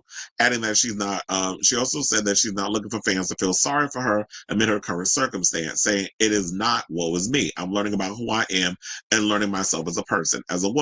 You want to know something? I'm gonna be honest. I've actually also thought about not living in a car, but I've always kind of fancied the idea because I tell y'all, once upon a time, I was living the life of a nomad. Like I was traveling all over the world and in the United States, not outside of it, but living in different things.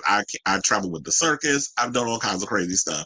The stories I could tell y'all of how I lived my life, which is why it's like all I traveled with was like couple of bags, my laptop to do all my technical stuff, like I do these shows, and I have my TV, I got my PlayStation 5, and I'm good. Like I don't need a whole lot of stuff. But I've always fancied the idea, not necessarily living in a car, because I need space.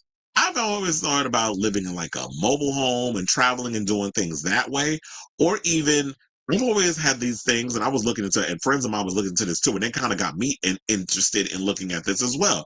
You know how like some people, I think they would talk about like buying a like an old school bus or like one of those Greyhound types or whatever, and you could just trick it out and make it into an apartment. And there are places that you could camp, like you could plug up your vehicle and camp out and live there. I think that should be more of an idea because you know something is yours, you own it. I think all you got to do is I have to look more into research on how you got to pay, like if there's tax stuff, you got to pay off on that as well. But you got to be able to have somewhere that you could park it and live that way because that's great. That would be cool. Like it's yours, you own it, You just got to find a place to like camp out at night, especially if you're going to be in like a city type environment. But I feel like that's a life that's made for people who live like more in outside of the city, where you got to be able to take your vehicle and plug it up and do all this other stuff. So that has been something, I'm not going to hold y'all. That is something I've looked into. Now, with her saying all of this, her ex-husband is actually speaking out in regards of Dawn and says that he tried to help her not be homeless. He tried to save her from homelessness. And um yeah, so he's speaking on this. Let me get to that story. So yeah, that she's been homeless for 3 years, and he's offering her olive branch, and is even offering to give her a job in the hospitality industry.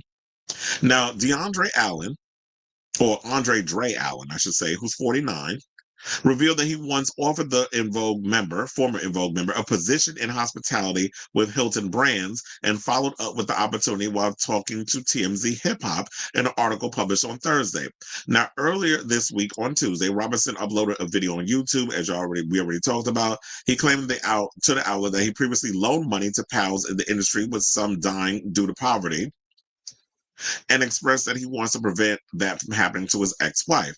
The former For Example member said that he felt Dawn became disillusioned by the entertainment industry rather than her claims that family members and ex-manager had resulted in her current financial situation. Andre, who was married to the singer from 2003 until her divorce was finalized in 2010, said that she could work in hospitality while also balancing work in the music industry, saying the job would also offer her both free medical insurance and paid time off. And he told TMZ her personality would be a great match for sales, which is what a lot of entertainment industry, yeah, we're good at selling products and stuff. So yeah, that would be a good thing. Like, I think a lot of people who are in entertainment, they always tend to work in the hospitality industry anyway. He also said that the music industry would never pay Dawn what she's worth, as he continued to encourage the songstress to consider the job offer. Andre is a Grammy Award-winning artist and is one of the founding members of the LA-based R&B group, For Example, which was active from 1992 through 1998. However, now that he has stepped away from the music industry, he is making more money than ever. Well, yeah, because the music industry is not meant for artists to make money from. It's made for the industry to make money. The artists, how many times we had conversations about artists going bankrupt, trying to make a living, especially if you're in a damn group. But one of my friends, I remember hearing this conversation, and this one got me interested in one of my friends, DJ Tennessee, I've known for about 20 years anyway, and has told me a lot of stuff in regards of behind the scenes. Like, he was good friends with RuPaul, and so RuPaul started showing his ass, and I got stories about that. That's why I always side eye, and I love Drag Race, but then it be the side of Ru that I know based on people who know him and put me on. But that's a whole nother conversation for a whole nother day. So a friend of mine, he actually once upon a time worked for D-Light. Remember Grooves in the Heart and all that stuff? So he was like, he was, I think it was also in the Groovers in the Heart video. But yeah, he knew Lady Kier and all of them. So he said that Beyonce sell 20 million records in a group, you're a lead singer, and it end up here. I was working for D-Light when En Vogue were also on WEA label, and know they were robbed blind even 30 years ago then. And said it was awful. So he knew the girls was getting broke. Was getting robbed hand over fist. We've heard the stories from En Vogue. We heard the stories from TLC. So many other people who have told about Tony Braxton, how many times they've had to go bankrupt, and there's more than that out there. I do also feel that there was a lot of infighting within the group. There was a lot of jealousy that was going on. You know, a lot of times when you hear the stories of people going in on these girl group types and how they get, well, so-and-so said this about you, or you the one that's the best singer, right? You know, they always get people that chirp in your ear. We've heard so many people spoken about this over the years. We've heard it from the girls of Escape, how Latasha act like her shit don't stink, but look where she at now with that attitude. And Dawn, I feel like, is in the same situation. Dawn was out here, and Dawn could, vocally, anybody saying that you can't sing, that you're not that talented, because Dawn was that girl. When I was growing up listening to her with the voice, is that attitude. It was the ego that is the problem. So I don't see like why it's a bad thing that you can't humble yourself to take this job offer. He's offering you a olive branch so you don't have to be homeless. And he's like, you know what? I was in the music business. I was on that grind. And it's great to be out here, but they don't. I mean, look, we heard from Chapel Roan talk about they don't get medical insurance. They don't get this. They don't get that. And everybody was up clapping like a bunch of damn seals. Whereas in the movie industry, they have a union. They have all these things that they get. They get insurance. Not in the music industry. They feel like you an independent contractor versus an actual talent that they're banking on. You're borrowing money from these people. You got to recoup. They got to recoup that. So you're, like I said, you're an independent contractor. So they're going to make their money hand over fist. I'm not saying it's right the way they be doing certain things. Excuse me. But that's just the name of the game, unfortunately. And I feel like, and look, if she's worried about they're going to do to her that they did to Elvin from The Cosby Show, at least he was man enough to humble himself to go out and take care of himself so that he wouldn't be in the street. So if people going to clown you about that, first of all, eat a bag of dicks. Because at least this person is out here knowing that, you know what? Yeah, I was in the industry. The industry, sometimes shit happens. But I got to do what I got to do to support myself. I got to do what I got to do to put food on my table, clothes on my back, and a roof over my damn head. So if people going to mock you for that, y'all ain't shit. And if she feels like they're going to do that to her, she need to not worry about what these other people think, unless there is some stuff going on with her in the head. And she like being out here in these streets, putting herself on blast and hoping that jumping in the YouTube space, documenting her life, is going to get her the clicks, the likes, the views, and some monetary compensation. Because here's the thing, sis, unless you got a whole lot of people watching a lot of your videos all the way through, you're not going to make a shit ton of money on no damn YouTube. And that's just true tea. So hopefully she works it on out. I would have said that she should go back to En Vogue. Look, Maxine and humble herself and went back recently. I saw that video a while back that Maxine went back to En Vogue. So Maxine can go back. You can go back too. But look, she was in En Vogue, left, or was probably kicked out. I don't remember the whole story behind that. Then she went in Lucy Pearl, and I was like, yeah, she done found her little situation. Lucy Pearl and lasted what, one album? And I love Lucy Pearl. She ain't last with that either. So now I'm just looking at it like, sis, maybe you the problem. So yeah, so that's all I gotta say on this. But I definitely want to hear from y'all. What do you guys think of this story in regards to the latest that's going on with Dawn from En Vogue? Whatever your thoughts are, let me know in the comments down below.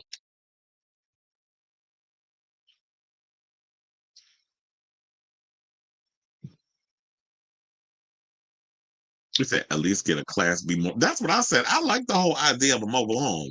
I've always, like I said, I've always been interested in the whole mobile home life, where it's like, yeah, I can just jump in it and drive wherever I want to drive and live in that whole situation. Like, I really feel like that will be a cool way to live. I've always been interested in something like that. Just that whole sense of freedom. I ain't got to answer to nobody but myself. I got to figure out the plumbing and the water and all that other mess. I heard you're not supposed to shit in them either, but but I have to look into that. You said there's more to Dawn's story. She doesn't speak to her sister. Oh yeah, she did say that.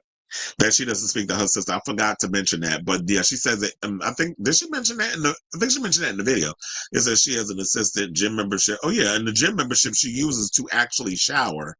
Which I know a lot of people that do that. That they actually they get a gym membership just so they can go take a shower. Because the assistant gym membership, he was paying $3,000 a month staying at. Well, yeah, that's a whole lot of damn money. Yep. Also, Maxine is back with En Vogue. The other girls always said the door is always open for her to return. Also, there are a lot of people who are living the nomad lifestyle. That's what I said. I love that whole. I tell you, that was like when I truly had a discovery of like when you worry about being homeless. I'm like, the nomad lifestyle is not bad at all. It wasn't as bad as I thought, and that's why I was like, I kind of like it. Like that would definitely beats the next thing that I would look into is like that whole nomad living in a trailer not trailer, but like living the mobile home lifestyle. I've always had that idea. I remember when I was a kid, my grandfather had like a mobile home, and that's how you knew you made it. Like they had the house, and then he had a mobile home in the backyard. And I always had this big fantasy about that. So I still do. It says she's saying at least be able to get a studio. Life can be dangerous out there. And she was saying how she had to spray up the windows and all the others. Like she had to do, well, not spray it up, because I was thinking like when she was covering up the windows, it kind of reminded me of that movie Near Dark. So she was like, I had to cover up the windows and all this other stuff and know that don't let people know, especially when you're a woman, like, oh, I'm alone, all this other stuff. So yeah, you gotta be straightforward. I mean, you gotta be safe out there. But now with her posting this on YouTube, doesn't it even put a bigger target on her back?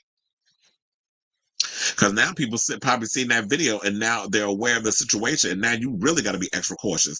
I knew when this came out that the media was making it seem like she's broke. Her ex-husband, who she claimed abused her, which was a lie, said that he is out, he can give her a job. So she lied on him and said that he was beating on her. He said, but she needs to be humble. That's what I was saying. Oh, you talking about the stories about RuPaul? Child, you know I'm friends with Lady Bunny too. You know, was Rue's roommate. He said, my concern is that she is a woman living in her car. In the video, she says that she's very careful who she's in her. Yeah, but now it's like if people see you out in the street, that's something you got to worry about. I sent you an article for a future show. I feel the talk show might be the death of Kelly Ripa and Mark's marriage due to Kelly being unhappy with that he forbids her talking about their marriage on TV. Yeah, I just feel like, and In Vogue is still talking. Yes, they are. Yeah, that's what, you know what, and that what made me kind of feel like that more, because you know Jason Momoa is from Hawaii. Being in the circus and having a lot of friends who were like meeting a lot of people there who are from Hawaii and becoming close with them and stuff, it kind of made me like really look into that. Like, y'all just walking around like a bunch of hippie dippies and the way y'all live so freely. I love that whole energy of that. And that's why I was just like, just being in the circus and seeing these people that were just free spirits and kind of just living like, you don't need a whole bunch of stuff to get around, which is why I said like I don't buy a lot of physical media and stuff, because I'm like, it's all temporary. Like when I die, I can't be buried with it. So I don't care about all that stuff. I love living simple. I saw them at a Pride Fest about 6 years ago. They were the headliners, and you know they still can sing. But I would love to see Dawn come back. But like it was stated for Black Love, she gotta humble herself. You could make the toilet a dry toilet, disposable. You talking about shit in a bag? And it was like, oh, I'm gonna just poop in the toilet. I mean, I'm gonna just poop in a bag, and then throw it away, and then I mean, there's butt wipes, so yeah, you got to get creative. All right, y'all. So now let's go from somebody who is living in a camper or in a car to somebody who is luxuriating in a mansion. Because we got to talk about Miss Donatella Versace, who is stepping down from running Versace. You know, it's like I would have to, shout out to Nomi Malone, because ever since that damn movie, ever since freaking Showgirls, which y'all know, or maybe y'all don't know, it's like one of my all-time favorite movies. Y'all be thinking I be joking when I say that. No, I love Showgirls. That is like one of my all-time, even it's one of the worst films, but it's just the overall campiness of it. I live for Showgirls. But ever since Versace, I cannot call it Versace. Versace. I mean, I can't call Versace anymore. And that it is Versace. So yes, apparently Miss Donatella is stepping down, Lady Gaga's doppelganger, is stepping down as chief creative officer of Versace, ending her nearly 3-decade stint at the Italian luxury fashion empire's helm. So now they said in a press release, Capri Holdings Limited, that would be CPRI, the parent company of Versace, announced that Donatella will transition to the role of chief brand ambassador starting on April 1st.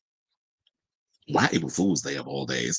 They described the position as leading Versace's, philanthropic and charitable endeavors and advocating for the brand on a global scale. Now, Dario Vitale, who formerly served as the design and image director of Italian brand Miu Miu, has been appointed to replace Donatella as the chief creative officer. He will be tasked with advancing the brand's vision and strategy. Now, in a statement, Donatella expressed her excitement about Vitaly's hiring, adding that championing the next generation of designers has always been important to me. She also paid homage to her late brother, adding, "It has been the greatest honor in my life to carry on my brother Gianni's legacy. He was a true genius, but I hope I have some of his spirit and tenacity." Now, here's her Instagram post. This is how we all found out. And she said the following. She said, "Championing that generation of designers has always been important to me. I am thrilled that Dario Vitale will be joining us and excited to see Versace through his eyes. I want to thank my incredible design team and all the employees at Versace that I have had the privilege of working with for over 3 decades." She said, "It has been the greatest honor of my life to carry on my brother Gianni's legacy. He was the true genius, and I hope I have some of his spirit and tenacity. In my new role as Chief Brand Ambassador, I will remain Versace's most passionate supporter. Versace is in my DNA and always in my heart. Signed, Donatella Versace. Portrait by Mert Alas and Marcus Pigot." Y'all know the people that do Madonna's photos. So the people jumped in the comments. They said the legacy you continued is incredible. You should be so proud. And I'm sure Gianni is too. Thank you for inspiring me and many of us to be designers. And this is from Hayden Williams. Donatella Versace forever. Another person said there is no Versace without Donatella. Well, we'll see. And they said your legacy at Versace is timeless. You will always be an icon. So Elizabeth Hurley was even up in here too. She said the House of Versace needs a Versace. You are a phenomenal woman. And child, would y'all get out of here? They said it's Versace, not Versace. Get them off my line with the jokes. So, and then Gerson Lirio says, "Legend, you built an amazing legacy." And you want to know something? Say what y'all want, but you want to know something? Donatella definitely carried the mantle left by her brother, who y'all know was unalived by Andrew Cunanan back in the 90s. They made I remember hearing the story when I was a kid, and Ryan Murphy even did a whole series on it, where Ricky Martin played Versace's lover. Forget who played Gianni in the movie. But then we had I see his face in my head, but I can't remember his name. And then we had the dude from Glee, Darren Criss, played the killer. So we got to give Donatella her flowers. She basically took on the challenge of carrying on the family empire despite having no formal training in designer business. So her bold creative vision and distinct personal style had helped maintain the Versace legacy, which is associated with some of the most iconic red carpet moments and pop culture references of the last several decades. Because remember, the most iconic thing to come out of, well, there's been many iconic moments, but we still to this day remember that green dress that Jennifer Lopez wound up wearing on the red carpet with the Diddler. Remember that at the VMAs? I think it was, yeah, was it the VMAs or the Grammys? I can't remember, but it was a musical awards event. So she wore it on the red carpet and it's still iconic to this day. And decades later, I remember Jennifer Lopez walked a Versace show with a more modern, updated version of the green dress. So I don't remember that now. Emmanuel Gitzberger, CEO of Versace, said that Versace is what it is today because of Donatella and the passion that she has brought to the role every day for nearly 30 years. The universal value she stands for and her love of uncompromised creativity anchored Versace far beyond brand or a company. And it also goes to show that if you have the talent and the wherewithal to do it, you don't necessarily need formal training to be a designer. There's some people who just have a great eye. It's like, look at Pharrell. You think Pharrell knows anything about Louis Vuitton in regards of like designs and things? No, he has a good eye for fashion. And he also has people that he has put in place to execute his vision on what he has when you look at Louis Vuitton. So when it comes down to the fashions, it's like with me. I love clothes. I don't know a damn thing about sewing. Although my mother used to make a lot of mine and my siblings' clothes when we were kids. We used to have to always wear our little matching shorts and t-shirt look or whatever, or button-up shirt look. And she would make our clothes when she couldn't afford to my parents couldn't afford to buy us clothes. Yeah, she would go down to the fabric store and she would design our clothes and we'd be out here looking like triplets in the same outfit. So, and she always said that the reason why she did that because if any one of us want to get snatched, If they needed a description of what we was wearing, then what this one got on, that's what the other one got on. So there was that. So shout out to Donatella. I know this is a sad moment in fashion, but everything that has a beginning has an end, and everybody's not going to be able to just want to be like, you know what, I want to live my life. I got other things that I want to do. I want to step down and let somebody else come in. And maybe at this point, Versace definitely needs a jolt of inspiration and creativity in the fashion world. Like maybe at this point, Donatella feels like I've done all I could do to keep this brand doing what it does. And there's so many other brands that, who knows, maybe overshadowing them in the fashion world. So now we need a fresh eye to come in and keep the legacy and keep the integrity of what Versace stands for, but also move it in a future direction of a more progressive direction, but just still keeping the foundation of what Versace is, what it is, but just spruce it up a little bit. So I say all this to say, what do y'all think of this story in regards to Donatella stepping down from Versace? Whatever your thoughts are, let me know in the comments down below. Okay. It said you make the toilet a dry. Oh yeah, for disposable garbage bags. Oh yeah, Grande. So Hugh Jackman is being disposed because he helped Ryan bully Justin by holding him. Justin is weak compared to the muscle. What you mean? Well, he probably was putting it. I wouldn't be surprised if Hugh and Ryan was hunching. I've heard stories about Hugh Jackman hunching male actors on the set of The Greatest Showman, allegedly. She did a good job just running the company after Gianni died, but fashion has changed. I went to a Versace store like a year ago, and they charge crazy amounts for their clothes. Like I saw a shirt, damn $800. Who paying for that? Maybe what was the fabric made of? Gold? A lot of their clothes are made of. Oh, well, you said. Well, yeah, they do a lot of printed fabrics and stuff. I don't know if a lot of. Excuse me. I don't know if a lot of people actually wear a lot of printed fabrics. I said, I remember Madonna's Behind the Music. Donatella said the day her brother died, the first person to call her and ask if she was okay was Madonna, saying that's nice once you're in her inner circle. She's nice once you're in her inner circle. Her Madonna is still good friends to this day. Donatella always goes to see her shows. And she makes clothes for her, too. He said, okay, Raspberry. Blame the Antoine said, hated it. 3 snaps in a circle. Okay. Excuse me. You know, this weather lately has just been kicking my butt because this has been flip-flopping. All right, y'all. So let's move on to our next topic and let's get into this Tamar story. Because, you know, she has, she's speaking out in regards of the recent situation that she got caught up in with Craig Stewart over there at Fag Talk. So y'all already saw the clip. I don't know if I really want to play the clip again. Y'all already got the gist and what I had to say in regards to that before.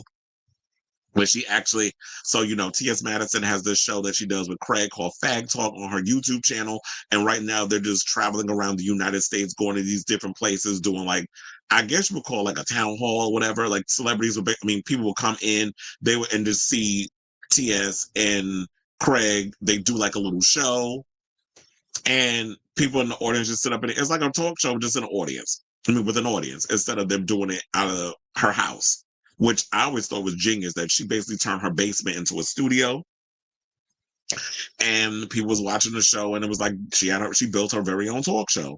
So Tamar is giving her side of the story because the other day we gave Craig the opportunity to give his side of the story and I told y'all what he had to say in regards to his video that he did. It was like a little 1-hour video. But after he was done saying what he had to say about Tamar, which is about a good 10 to 15 minutes, I was like, okay, on to the next thing. I was good. Just not hearing what he had to say. And he said that a lot of people was like, oh, you should have dragged her. You should have really went on her. He was like, well, what would the point of that be? Like, for her coming at me in a negative way, that wasn't my intent. Like, when I was saying stuff, I was literally coming at her as just like, you know what? Some of the things, like, she needs to be held accountable for some of the things that she says. And she was in her feelings about it and decided instead of coming behind, you know, the scenes backstage before the show and having a heart-to-heart with me, being like, oh, I got a bone to pick with you. The stuff you've been saying about me on your show, I don't like it. Instead, she decided to get there with her big old mouth, holding the microphone, and wanted to have a moment. And like I said about Miss Jasmine Kennedy, too, the straight drag queen that they had on there. And you want your moment, have it. Metamorphosis. So now in a post on Threads, Braxton shared a clip of the interview with the Morning Hustle podcast, where she recounts the backlash to a heated exchange with Craig Stewart, a homosexual author and co-host of the podcast Fag Talk, alongside Out 100 honoree T.S. Madison. Shout out to Out, because this is the article. This is their article. Now, quote on social media, the 4-minute argument occurred during a live taping of Fag Talk last week, during which Braxton called Stewart girl and bitch via a microphone from the audience. Although the pair eventually made up, some users on social media criticized Braxton for using derogatory terms. And I did find it funny that she was up there talking about, oh, I'm Emmy nominated and all this stuff. Like, that's a flex. I'm like, well, bitch, you didn't win one. So you up here flexing with the Emmy nomination, but you ain't actually got one sitting on your mantle like RuPaul with his half dozen. But I think he has more than that, but I'm just saying. I think it's got like 9 or 10 or whatever. But it ain't like you actually got one on your mantle. You've been nominated. What a nomination is, the fact that you could brag. Who brags about a nomination? Feel like Emmy winner.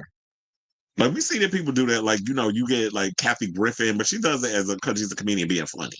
But if you actually was like, Emmy, I'm an Emmy winner. But then again, that ain't no real flex.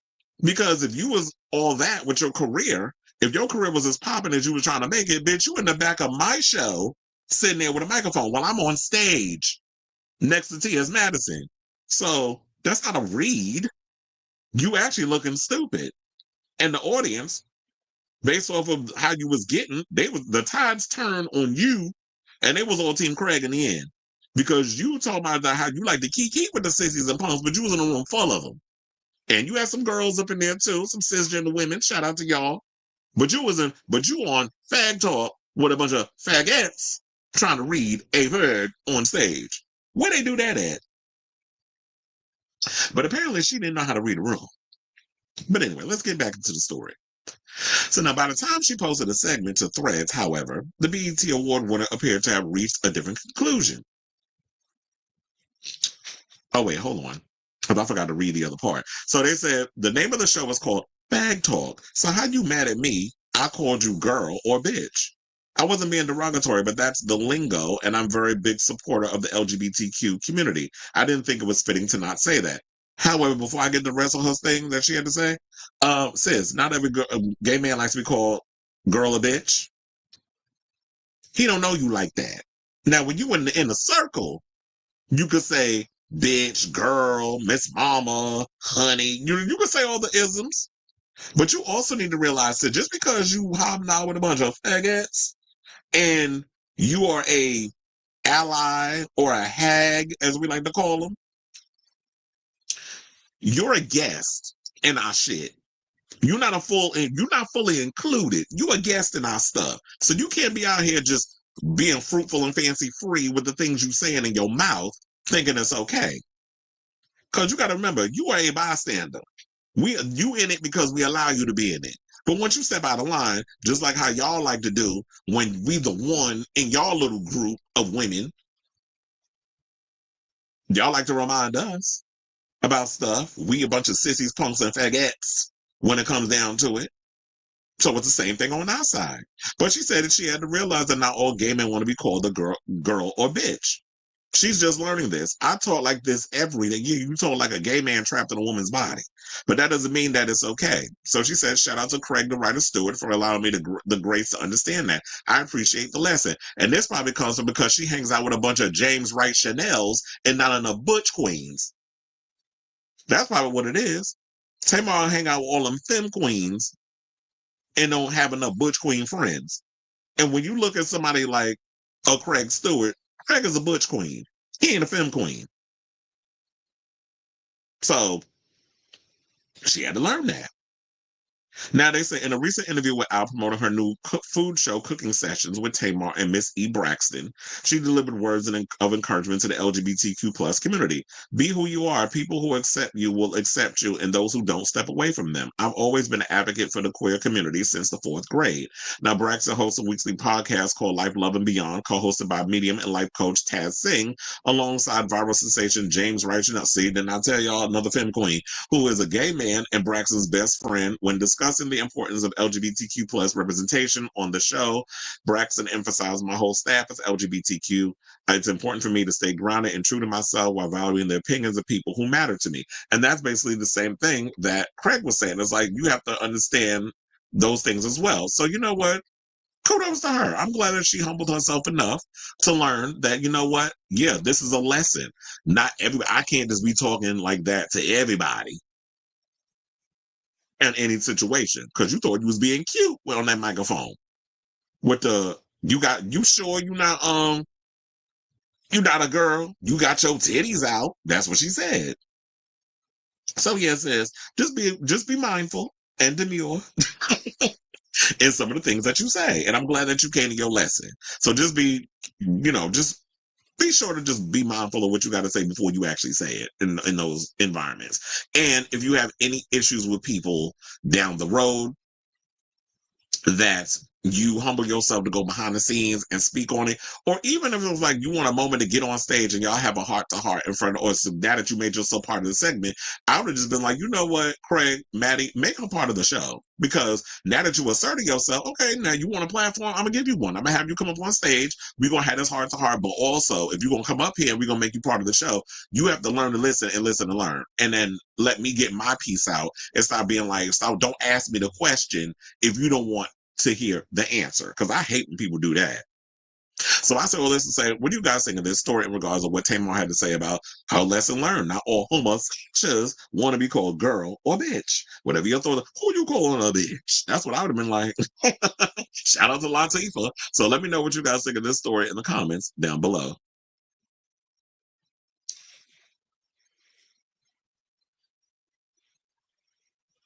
Yeah, some gay men do hate that. I hate being called girl and all other stuff. But if I'm with my friends and things of that nature, it's like, yeah, we can say, my friends go, girl, please, or bitch. We be saying that. I say bitch all the time when I be talking to my friends or whatever. That is a rapport between us. Now, anybody on the outside coming in and saying that, it's and who you calling a bitch? That's what I be saying.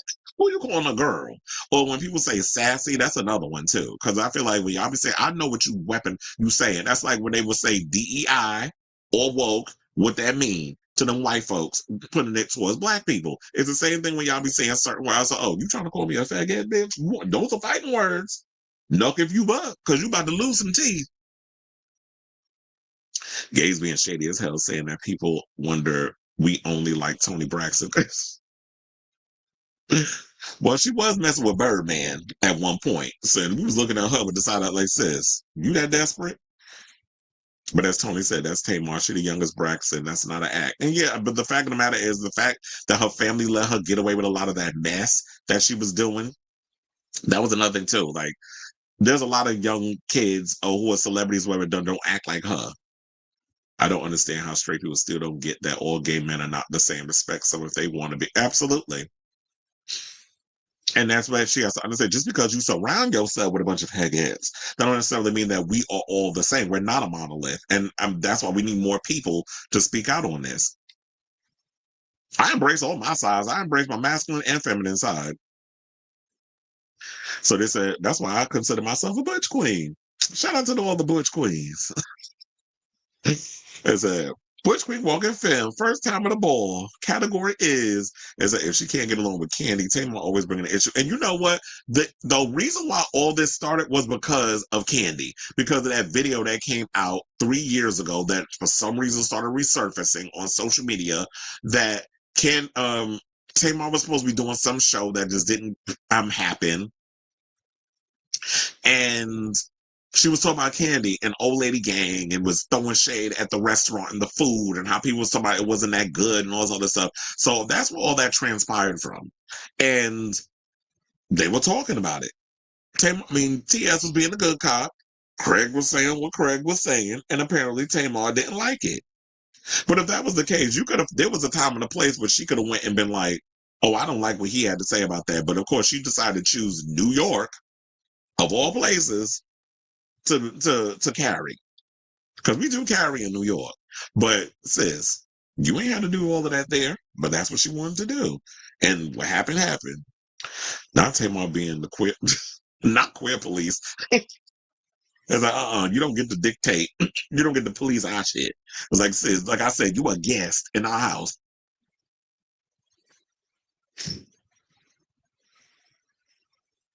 But anyway, let's move on.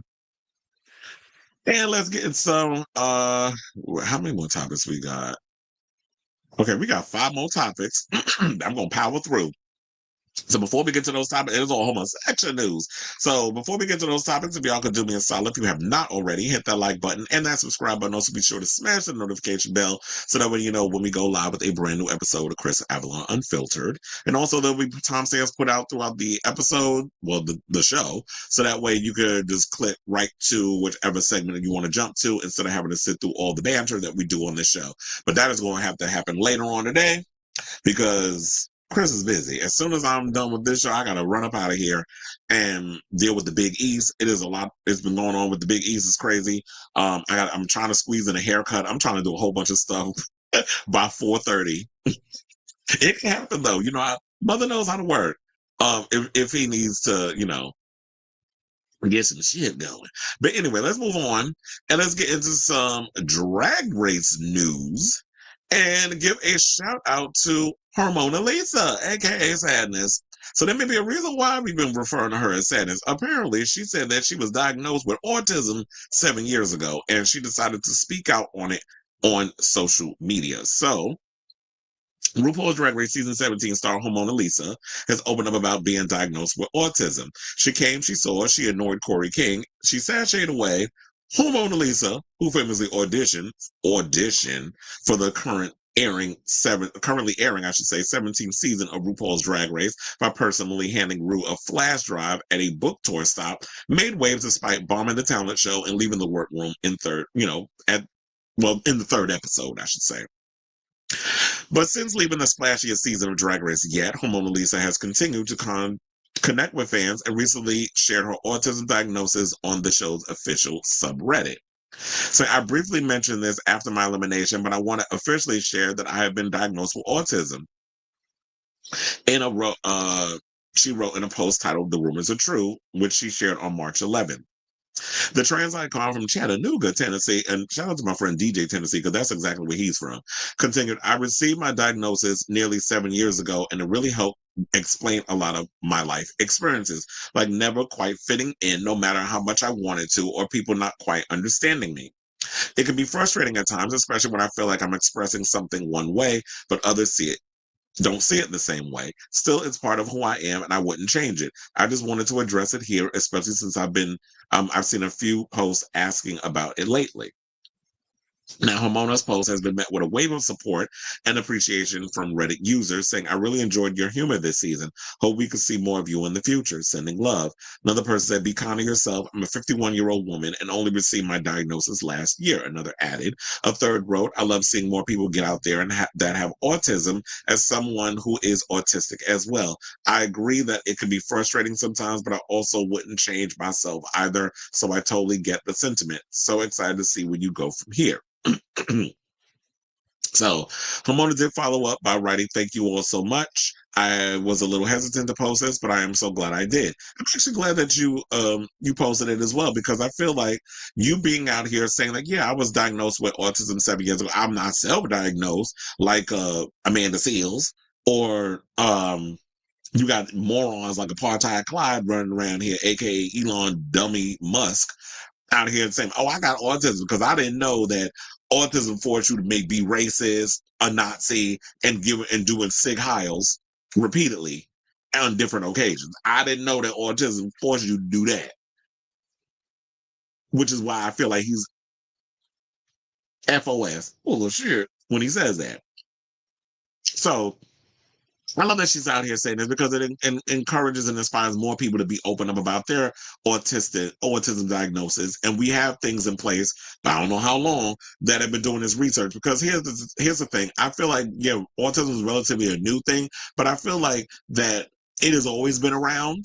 We just now have a name and a face. Well, not necessarily a face, but we have a name for it. And when you go to the doctor and get the test and all this other stuff that's done for it, you can find out if you are autistic. Because I do feel like there's been people that, even in my generation and older generations, that have had autism. We just didn't have a name for it. And now that we do. So shout out to you, Hormona, for coming out and speaking out on your situation. And I hope that it opens the door, because I wanted to show that picture of these two together. As I hope it opens the door for more people to speak out on their situation. So, she was the first one, I should point out, that was saved by the badunk tank mechanism, which is why nobody went home in the challenge of the what was it? Oh my god, the challenge they had to do, like the talent show and all that other stuff, and she went up against Acacia, forgot, and then she ended up getting eliminated, but not eliminated because she pulled the badunkadunk lever, and Michelle didn't fall in the water. Or Michelle did fall in the water, because that's how she was saved, because she picked a 7.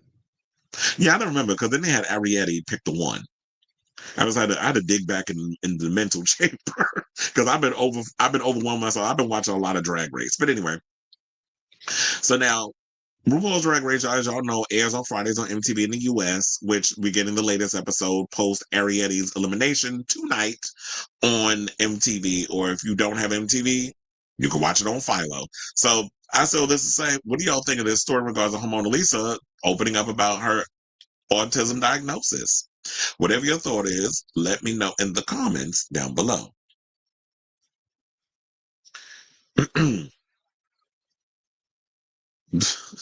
Now Tamar is one of those people who just ain't been hit hard. I just saw the headline and thought Lydia. Well, damn. I mean, I wouldn't be surprised by Joelle. But yeah, when I read it, I was like, I didn't think Hormona either. So yeah. And it said this season brought so many interesting characters, the personalities. Sad to see Arrietty go low with her. Oh, we're about to get into that, because that's the next topic. So let's get into Miss Arrietty. When I heard that, I was like, ooh. The whole Tearful situation, I'm like, girl, you a shady bitch. And then did y'all see her TikTok when she was trying to put the girls in order of like makeup skills? I'm like, now if they did one based off the girls from season 17 with talent, you wouldn't have made the list. You wouldn't have been in the top 10, because girl, outside of you looking like something out of the Dark Crystal with your makeup skills, Arrietty, you brought nothing to the show. You lack a personality. You're boring. And yeah, you were cute. You cute and everything, but cuteness can only get you so far. The personality, you don't have one. You always had resting bitch face, so you try to blame it on that helmet that you was wearing, but it's like, no, you always look like that. You always look like you're mad about something. And I don't know if you still, maybe you hungry. I know she had an eating disorder. I don't know if she was starving at the time and she always looked cranky, but Arrietty was always like, I just didn't like her energy. Being cute ain't enough. And I'm sorry, you basic ass Drag Race fans, y'all need to look beyond that and the prettiness. Then there needs to be a whole more. Where's the substance? Style can only get you so far. So, and I was mad that they posted this clip, because I would have loved to have been surprised by it, but I already know about it, so let's talk about it. So apparently, Arrietty decided to be a bitch by posting a nasty comment about Onya Nurve's breath. Now, here's the thing. Always thought about whenever I watch shows, any kind of reality show, when y'all be working with people and they be all over your face, I'm like, do they breath stink? What they bodies smell like? Like, I've been worrying about them. Remember when they always used to say on the show, Raja O'Hara was always going in on oh my god, Miss Mama's damn, what the hell was her name? Saying that she smelled, and she was like, she ain't even like the fact that y'all was running around saying that she stink. She was like, I don't think, well, I don't know where she was getting that from. Maybe she was just talking about like based off of her her body or whatever the case was. I don't know. But she was always going in saying that she smelled. But anyway, so it said that while Arrietty might have left the building after getting cooked in the villain's roast, this Seattle beauty's path to Elven drama is still burning in the wake of her fiery drag race elimination, as evidenced by EW's exclusive sneak peek at the first 10 minutes of season 17, episode 11. The clip opens with the remaining queens, Jules Sparkles, Lana Sheree, Lexi Love, Lydia Butthole Collins, Onya, Nurve, Sam Star, and Susie Toot, collected themselves after the explosive drama at last week's EW featuring episodes, which saw Arrietty stealing roast jokes from Jules ahead of the challenge after she felt that the latter, who was tasked by RuPaul with selecting the challenge run of the show, sabotaged her by giving her less than ideal placement in the lineup, which we already spoke about, that it don't matter where you place in the lineup, who you go before or after. If you funny, you funny. It's the same thing like with Lydia. Nobody thought that Lydia was going to be funnier than Susie too. And Susie was gagged a bit. She was like, well, damn, now I gotta go after Lydia. I didn't think she was gonna be that funny, but Lydia shocked the hell out of y'all. And when she got up there, Susie was cute. Susie too was cute. She delivered what she delivered. It was a little too intellectual. I think sometimes when you get the joke, it says just get to the point with the jokes. I don't want to have to think. That's why I love that fan joke that she made, Lydia did, which was hilarious. Because it's like you can imagine what she's talking about, an oscillating fan. Like you could see it in your damn head, which was hilarious. But yeah, Arrietty, what she did was messy. And shout out, you want to know something? I want to shout out Plain Jane. Because watching that last episode of Roscoe's and Plain Jane was going in with them, I was like, girl, you are cracking me up. Especially when she was saying some of the stuff about Arrietty. It was funny. I don't know if y'all saw it, but definitely check it out if y'all haven't seen it. So when the girls get into the workroom, and we'll break all this down even more after we watch the episode, and I'll come back on Monday with a brand new episode, and we all do the usual Drag Race recap. Jules, who won the bottom two lip sync against Arrietty, reads the sisters' lip sync mirror message, which sends shockwaves through the room. She said, as one smelly bitch to another, Onya, please brush your teeth. Jules reads, leading a shock amongst the remaining queens, particularly Onya, who gets emotional and cries over the sentiment. And it's like, well, wait, who's the smelly bitch that you talking about? You stink too? And you sitting there trying to read a bitch on they smell like? Now, they said, Onya has made a comment before in private that she does have a condition and she has bad breath. This is actually something she's been insecure about for a long time. This is what Jules says in the confessional, while Lexi adds in a separate confessional, she told some of us that she needs to see a dentist. She doesn't know what's going on. Onya said, and the queens did not ultimately reveal what the condition was.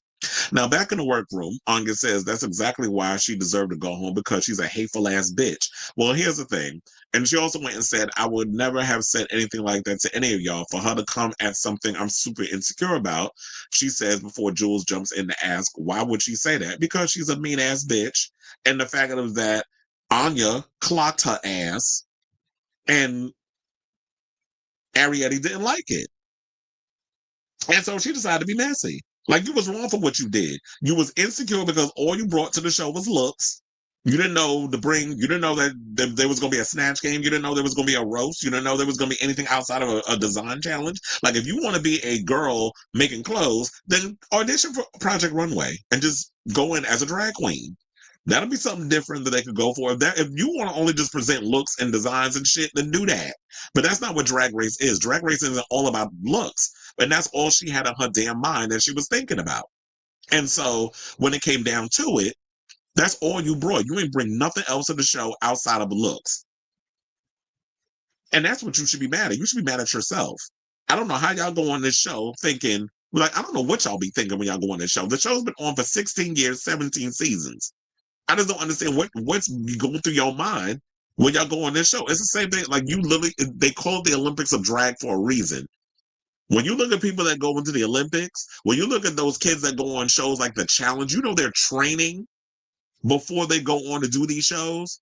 You have to look at Drag Race like it's some sort of, like like I said, the Olympics of drag. You're an athlete going onto a show where there's going to be a reading challenge, there may be a roast, there's going to be a rusical, there's going to be a snatch game, there's going to be a talent show in the beginning, because now that's become a staple. There are certain things that are automatic that are going to be a part of the show that that you have to prepare yourself for. So for those of y'all that's about to go and start filming season 18 in a couple of weeks, I hope y'all not going to go up in there acting like y'all Arrietty, thinking that, oh yeah, I'm going to just go in and I'm going to be a look queen. Okay, bitch, then see yourself sashay away 10 episodes in, or maybe less than that. Because if y'all think that's all that you have to do to bring to this show, then I don't know if y'all been watching the past couple of seasons, but y'all about to get a rude awakening. And I don't think there needs to be things put in place, as Alaska tried to say. I'm more Willem on it, where it's like, they know all this shit is coming. I don't know why they're trying to act brand new. Y'all watch the show every damn week, which y'all thought it was going to be different when you go up in the room? When you pump into the workroom with your little one-liner, you thought it was going to be different for you? Now let's get into what Arrietty had to say in regards to it, because Arrietty basically said, I will live, everyone will live, it's okay, and that you can only crucify a bitch that gives a fuck. In a response to a fan question about her relationship with Onya, she said, yes, me and Onya are good. She has urged followers not to attack Onya over the footage. What footage? We talking about last week's? Because why would they attack her for you making comments about her breath? When she basically said, Onya and I are Gucci. We already had our talk in person and hashed it out. I love Onya, period. Now, I wonder if that hash out was at the premiere, the one that they did with the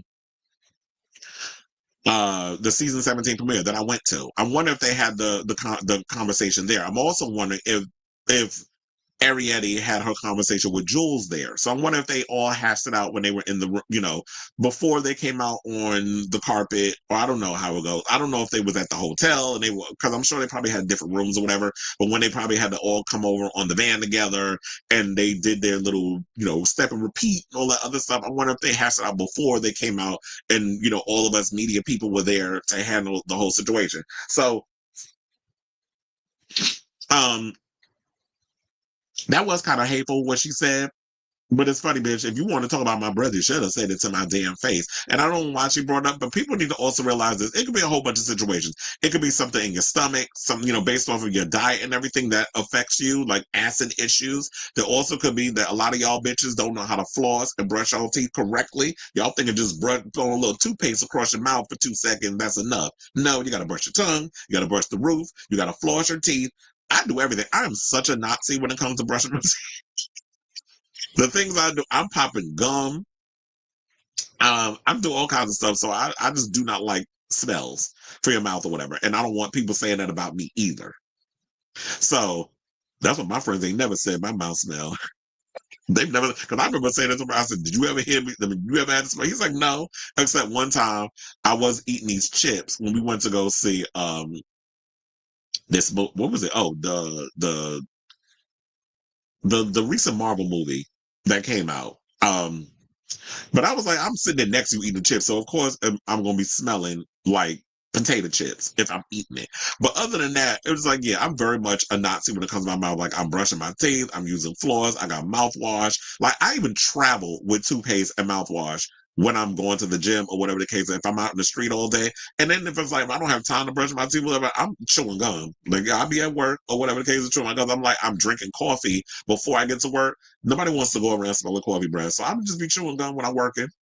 It's like I gotta have a minty fresh mouth, and I'm talking to a lot of guests. So, and am I trying to walk around smell like whatever? But yeah, there's another thing too. If you have dental work and you have veneers, a lot of times I've heard that people have bad breath with that too.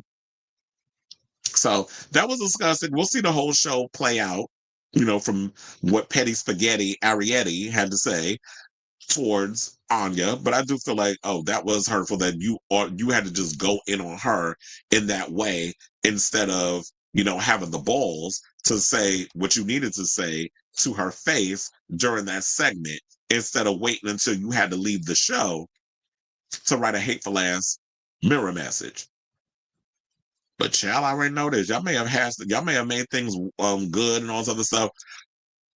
But we all know that I tell you that reunion is gonna be something juicy whenever that happens. I don't know if RuPaul is gonna be coming back to doing it or if it's gonna be a bring back my girl situation with T.S. Madison. But I'll tell you this season with these girls and the reunion special on that, I am looking forward to seeing this. So I say all this to say, what do you guys think of this story? Whatever your thoughts are, let me know in the comments down below. Oh yeah, I talked about this yesterday. Oh wait, I forgot. Magical Murray says, yeah, many who get bad veneers tend to have bad breath. Ooh. Yeah, I was like, how much you paid for that? Maybe she should have went to Dr. Heavenly and got her teeth. Yeah, funny enough, I sent this to Robert yesterday in a private thing. I was like, child Tiger Woods out here dating Don Jr. ex-wife. Why am I not surprised? That man ain't never said he was black. We ain't never claimed as well, I didn't. He said he was Caucasian. And you could still be Caucasian. But we ain't never say he was for us. He one of those. The thing with Arrietty was that she only cared about being pretty. She doesn't have the person. Absolutely. And I can't stand a one-track queen. I like my multi-dimensional girls. Something about Arrietty never got me hooked on her. And normally I gravitate and root for alternative queens. Mm-hmm. Well, you were right. And they said a few years ago on Worst Cooks, two drag queens made it to the finals. They're friends with one. They're friends and won. Well, I haven't. Funny enough, I have not finished watching the Worst Cooks with Trinity the Tuck, so I don't even know who's left. I got to catch up on that. I've just been so busy and sidetracked with so many things. So yeah, I got to catch up on that. And Worst Cooks has actually been pretty good. They said All Stars is the real Olympics. Yes, it is. But they always called the Olympics a drag. But yeah, All Stars is the real Olympics. But if someone says something about Arrietty and how she used to stick two fingers down her throat. Okay. Now somebody brought up her damn eating disorders. The bitch wouldn't like it.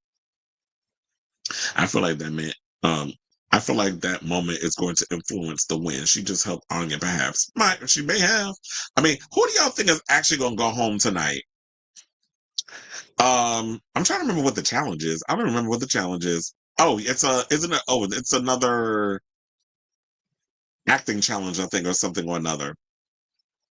But if I had to go with a guess, I'm thinking it might be between Lana Jarrett and Lydia Boho Collins. Because, like I said, I really feel like the top five is going to be Jules, Lexi Love, Anya, Sam Starr, and Susie Toot. That is my top five. I do feel like it's going to be between Lana Jarrett and Lydia. And whoever goes home for one of those girls tonight, it'll probably be either Lydia or Lana Jarrett in the top six, or whatever the case is. So, because we got 7 girls left. So we down to the wire. They said, I won't trust her. Okay, as big as her damn mouth is. He said Ross Matthews versus the Doug. I think it's another acting challenge. The challenge is an acting challenge based on some show about Ross. Look at you spoiling stuff. You talk about Lydia goes home. Well, we already said allegedly, the rumor is she is an All Stars 10. Ross is playing a Truman Capote. It's based on Truman Capote versus the Swans. That's what it's basically about. Thank you for reminding me, because that's what you said. The challenge based on some show about Ross. No, it's based off of Truman Capote and the Swans, which they actually, what was it? Ryan Murphy made a show on it and Demi Moore is on it. It's on FX. I know, not the damn spoiler. But anyway, let's move on. And since we talking about all stars and things of that nature, let's talk about Drag Race Philippines, who just revealed that they have a show coming out called Slaysian Royale, which I actually like this idea. And it's a twist on the versus the world format. So instead of y'all getting queens from all over the world that are going to compete on a versus the world type show, what Slaysian Royale is, it's going to be queens from Drag Race who are Asian that are going to be competing on this competition series. So Joella's iconic impact as the Slaysian diva of LA on RuPaul's Drag Race Season 17 has officially gone global, as the franchise has revealed it will soon debut a new All-Stars competition featuring an all-Asian cast of returning queens. Set to premiere later this year, Drag Race Philippines Slaysian Royale will unite Asian queens from global Drag Race franchises in one host country, the Philippines, where they'll engage in an evolved version of the show versus the World format that currently broadcasts Canadian and UK iterations. The cast of queens, which is yet to be revealed, will battle it out for a crown and global bragging rights as the inaugural Slaysian Royale winner when the new show debuts on Wow Presents Plus at an undisclosed date later in 2025. Now, production company World of Wonder founders Fenton Bailey and Randy Barbato said that the show said this about the show. They said the new version of Drag Race shines a spotlight on Asian drag as never before, celebrating its culture, its history, and creativity in a unique battle royale. Now, in addition to casting the aforementioned fan favorite season 17 Queen Joella, the American Drag Race series recently crowned 2 consecutive winners of Asian descent, with Sasha Kobe, who was native Hawaiian, winning season 15, and Nymphia Wynn, a Taiwanese queen who became the show's first East Asian winner, triumphing in season 16. The other queens who have made significant impact on Drag Race include Ongina, season 1, All Stars 5, perennial contestant Jujubee, season 2, All Stars 1, All Stars 5, season 3 winner and All Stars 7 Queen Raja, and Manila Luzon, who competed on season 3, All Stars 1, and All Stars 4, before fronting her own Filipino drag composition, Drag Den. Whatever happened to Drag Den? So, now speaking of which, I really hope that they add. I hope Jujubee tries out for this. Look, Drag the musical is about to end. I don't know if she's about to go over to the UK and do it there because I know like that is something that Alaska said that she wants to do. So I don't know if they're going to actually move that over there and that may happen for her. But I'm actually looking forward to this show. I hope that Jujubee reconsiders, like, you know what, let me try out for this show. Because we just saw you over there on that drag show that's on Out TV that you're doing with a bunch of Drag Race girls and bitch pudding. So I hope that she comes and does it. Reconsider just one more time, just one more show. Now, as an Asian kid, born up in Asia, we're not taught to be vocal or voice ourselves. We're taught to be subtle, quiet, and keep to ourselves. I'm not one to boast about being good at this or that. I'm a wallflower. Self-confidence has always been a thing throughout my life. Even after winning, you wake up some days and you're not feeling yourself. And other days you wake up super confident. This is what she told EW the night of her crowning. You have to remember to acknowledge the good and the bad and see it as a whole. When you have those bad days, remember the good days are going to come. The bad days aren't over. Be graceful and know that people are out there just like you, even if it may seem confident in themselves. There are things in them you have to find time to see. Winning and this validation is beyond. I always want to be the first East Asian queen to win, and I've achieved that. And that comes from Nymphia, when she spoke to Entertainment Weekly about, her win and stuff. So, we have Drag Race Philippines. We have Drag Race Thailand. I believe they're supposed to be coming back with another one. They said that Drag Race Philippines finished its 3rd season in 2 years, with Maxi winning the competition in October 2024. We have Thailand also returned for a 3rd season after a 6-year hiatus, with host and former UK versus the World competitor Pangina Hills crowning Frankie Wonga as the winner in December 2024. Season 17 of the main RuPaul Drag Race series is airing on MTV. We don't have any Asian queens that's on there now. Joella's gone. Hopefully she can try out for this show. But I actually think this is a cool idea. I'm definitely looking forward to seeing it. We do need more shows that represent Asian drag. And, as someone who is part Filipino, this is definitely a show that I'm excited to want to see and see more Asian representation on TV. So there you have it. Now I want to hear from you guys. What do you guys think of this story in regards of we're getting another series on World of Wonder that is showcasing the art of drag from a different point of view. And shout out to, a lot of these services on streaming that are devoting more to our, culture and also to queer culture as well, versus network TV. It is like a no man's land in regards to queer representation. So let me know what you guys think of this story in the comments down below. Coin. You said this is a very good idea. It might be an easy way to crown Kimchi and Marina Summers. Exactly. And I love me some Marina Summers. I was so mad when she didn't win. Continental Drag Race, North America, South America, Asia, Europe, etc. I love an international drag race, and we definitely need more representation of the girls. All right, so now since I was talking about the streaming services supporting a lot more queer content, let's get into this story about GLAAD board members Frankie Grande and Peppermint, who basically wrote an open letter that they would like to see more LGBTQ plus representation in the world of reality TV. And now here's the thing. I was shocked when I saw this because I was like, I didn't even know that that was a gig that Peppermint and Frankie was holding down. So they basically said that while we've made impressive strides in LGBTQ plus visibility over the decades, the fact remains that for far too long now, reality shows too often include just one LGBTQ storyline or depend on a single LGBTQ cast member to represent an entire community of individuals and experiences. This is what Grande, Ariana's half-brother, and Trader Star and Entertainment, Tainer Peppermint, said in an open letter signed by the host of other reality TV stars. They cite popular unscripted shows like Survivor, Big Brother, The Voice, American Idol, The Challenge, and Amazing Race are being held back by minimal LGBTQ plus representation, saying this kind of story is stale, archaic, and does not truly reflect the vibrant and diverse queer community that exists in our country and LGBTQ communities around the world. The duo added in a letter also signed by GLAAD president Sarah Kate Ellis.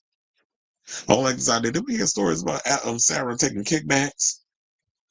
I've been hearing that story allegedly. Now they said GLAAD, the media watchdog group that tracks a number of LGBTQ regular and recurring characters on primetime TV, has long argued that more queer storylines on the small screen boost acceptance and safety, saying that's the theme reflected in the open letter. Representation matters because it has the power to change hearts and minds. When viewers see LGBTQ people living authentically, forming relationships, facing challenges, and celebrating victories, it breaks down stereotypes and dispels ignorance, hate, misinformation, and harm. Now, the open letter was also co-signed by reality stars like Nicole Byer, Michelle Buteau, Paulie Calafiore, who was actually bisexual and is dating and he was on The Challenge, but he was on Big Brother along with his brother, but he also was dating Cara Maria from The Challenge. Now, Alan Cumming also signed it, Monet Exchange, Raquel Shrevemont, Elliot Cooper, Sandra Diaz, Nicole Franzel, Alana Glazer, Taylor Hale, Bob the Drag Queen, Brittany Haynes, Derek Levasseur, Jazz Jennings, Margaret Josephs, Amrit Kapai, Megan King, T.S. Madison, Meredith Marks, Greg Mathis Jr., who we know was the homosexual son of Greg Mathis, Elliot Page, Phaedra Parks, Xavier Pranthur, Queen Priyanka, Rachel Riley, Michaela J. Rodriguez, Christian Siriano, Bronwyn Spinner, Chriselle Staus, Zeke Thomas, Andy Vanacore, Sheree Whitfield, and Peter Weber. So I do agree with them on this whole article because I've been saying for the longest in regards of shows like Big Brother and especially The Challenge. I remember American Idol back in the day, they was forcing their stars to stay in the closet. And we've heard people talk about it, from Clay Aiken to Adam Lambert to David Archuleta. Like they've mentioned over the years of how they had to play this fine line. They couldn't truly be their authentic selves. But you have to realize in the world of reality TV, people relate and resonate with those characters more than they do with scripted television. And I've always been saying for the longest that we are not a monolith. Network TV, as well as any other place, needs to show a full plethora of queer characters. We are not a monolith. And just like how Frankie even said, he was like, they had him represent every aspect of the LGB and the T, instead of having a diverse cast of people. I would even look at The Challenge sometimes and I'm like, okay, so where's the gay representation? The only time I would see the gays on there is if they had Derek and Ryan. They were the only two.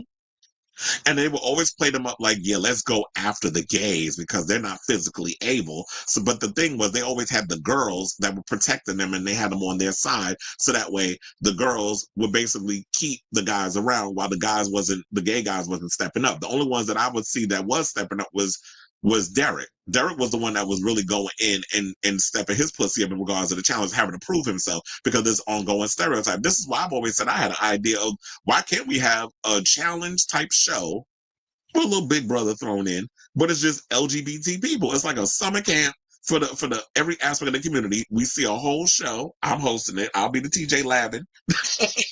And then we have the queer people all coming up in there and they do the physical challenge. There are gay people that are athletes. We've seen it many times where they in any kind of sport, be it rugby, football, the international version of football, and then we have American football, or you have baseball players, and they all come out once they're done with their career.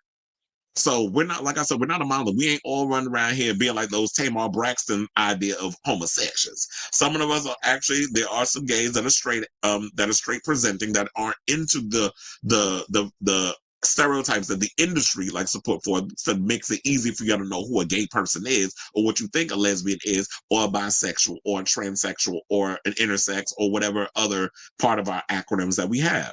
People are not a monolith, and seeing those different people represented in reality TV, that shows these kids out of here who are struggling with their sexuality and trying to figure out what their identity is, that I can relate to these people. So where is the diversity?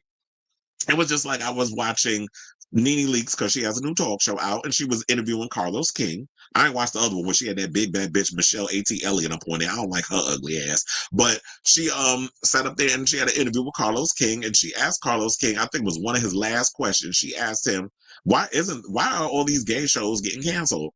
And he was like, I think there's a time and a place for it. But now when you're looking into a place, streaming services is the way to go. We have streaming services like a Deku, like a Out TV, that are devoting a lot of time and a lot of energy to a lot of our type of programming. We just need to have, unfortunately, we have to go into these niche markets. It would be great if MTV will back up the Brinks truck and really support a lot of these shows. But I feel like streaming services, especially like when it comes to YouTube, it allows people to find the audience, and let that audience grow, instead of being like, you have 3 months to try to build your fan base and your audience, otherwise we're canceling your show. And going on a Netflix, going on these other places where they just dump shows on there with little to no promotion, that doesn't help a lot of these shows out there. So this is where we are with this. I do have the long letter. I would like to read it, but Chad will be here all day. So if y'all want to actually read the article, y'all can go over to my website, chrisavalon.com, and you can read the full open letter, where they're basically saying that the reality check on reality TV representation, their full open letter. It is definitely insightful. It is definitely a must read. And I hope that we get some stuff done, especially with Frankie Grande, who, has a lot of, wherewithal within the reality TV world. And people like him. He's a great personality. He's funny. I told you I met him a couple of times. I met him at the circus when I worked at the Big Apple Circus. I remember one time he was at AMC when I was there. He had popped up with a couple of his friends. And then most recently I saw him at Drag the Musical. So it just feels like me and Frank Grande just always popping up in the same places. And then you got Peppermint out here saying the stuff that she said, because she has a wherewithal. And this is where my bitch was too. Because remember, she was the only queer drag queen representation, well, trans woman also, but she was the only representation on the Traders. And I'm sitting there like, why is there only one of them? But then you got like 5 damn housewives on here. Or you got 4 Big Brother contestants, but you got one person from Drag Race. They did the same thing again this year with Bob the Drag Queen. So hopefully we see a change. When y'all bring up the next season of the Traders, we have way more representation within our community. When you go on shows like Big Brother and all these other plays, The Amazing Race, we get more representation than just the damn one. So I say all this to say, what do you guys think of this story? Whatever your thoughts are, let me know in them good old comments down below. Okay, so now let's go to the comments, and I feel like they'll still favor the Filipino American runner-ups for the show, though. Oh yeah, we don't need the same, like how RuPaul was playing favorites with the queens that were from the shows that he was on and hosted. I remember the dating show they did on Bravo like 20 years ago, Boy Meets Boy. They've been doing so many type of shows, but I always felt like, who are these people producing this? Well, a couple of years ago, Will, who was on the first season Top Model with Guys, won the Amazing Race with his boyfriend. And also we had one of the guys that was on America's Next Top Model, the Guys versus Girls one, that was doing the OnlyFans. And I think he said he was straight. Marvin, wasn't that? And then he started, I see a lot of his content. He be hunching a lot of dudes on it. I don't know if he still does it though. Because some of those people are Big Brother people Frankie is friends with. Not Faye Faye. Taylor was the first Black woman to win Big Brother. I rewatched Frankie's season of Big Brother recently. I may need to rewatch that too. Like just, yeah. Gus Kenworthy irritates me though. There's something about him. I do like Adam Rippon because I've been liking him on Worst Cooks of America. Johnny Weir, I don't know what happened to her. They said a lot of small town gays don't feel represented, like they don't exist because they can blend better with the straights, but the media and people don't understand it's how they can survive. I no, big cities are more acceptable, but they know they couldn't live in a city that doesn't sleep. That's why a lot of those people who live in a lot of those small areas move to like Los Angeles and New York and things of that nature. They need to get at least 2 drag race queens for the next season of Traders. Absolutely. They need to allow more people on there. Just like I said, if y'all could put 5 damn people from the Housewives on one show and 3 people from freaking, you know, Big Brother or whatever, or 8 survivors, then y'all could do the same thing with Drag Race. Why they always want to come down to the gays? One person supposed to represent the entire. We got to hold one person got to hold the entire community on their damn back. Like, get off my line with that. But anyway, let's move on to our final topic and let's get into this Roman Mercury story. So we did talk about him the other day, but I felt like his story got a bit overshadowed by Tim Kruger's death. And I understand Tim Kruger is somebody who was well loved and known, and a lot of people love Tim Tales and all that stuff. And I live for Tim Tales too. I was a fan. And I know people, a lot of my friends have worked with him and who are content creators and work in the adult cinematography space. So now we got a little tea from him. Shout out to about his death. Shout out to Roman's friend who spoke to Out about what had happened. So Roman Mercury, it was revealed during around the same time that he had passed away. We didn't know what from, but it's been confirmed through new details shared with Out by his close friend and industry peer Greg Dixon. As a fellow adult film performer, Dixon not only co-starred in various projects with Mercury, but also developed a real bond and friendship between them. The news of Mercury's passing was first shared on February 27th in a Twitter post written by his close friend and fellow adult film star, Greg Dixon. With profound sadness, we share the heartbreaking news of the passing of @Roman_Mercury_, Dixon wrote. Roman left us unexpectedly, leaving behind a legacy of passion, talent, and kindness that touched the lives of so many around the world. He added that his family will spread his ashes in the ocean near his favorite place to live in Southern California.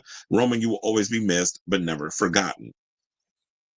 So now, however, because Mercury's passing was disclosed informally through Twitter posts and right before Tim Kruger's also tragic and unexpected death, the story almost ultimately got lost in the news cycle of social media discourse, which is why I wanted to come on here and actually do a full regular homage for the reminder. So they said now, Mercury was born in Sao Paulo, Brazil, had been living and working in the U.S. for many years. Working through the gay adult film studio system, he had 89 performance credits with brands such as Raging Stallion, Raw Fuck Club, Top Fan Vids, The Bro Network, Pantheon Productions, and Men at Play, among others, per the Internet Adult Film Database. Now, Mercury was 45 at the time of his passing, and his career has gotten bigger than ever.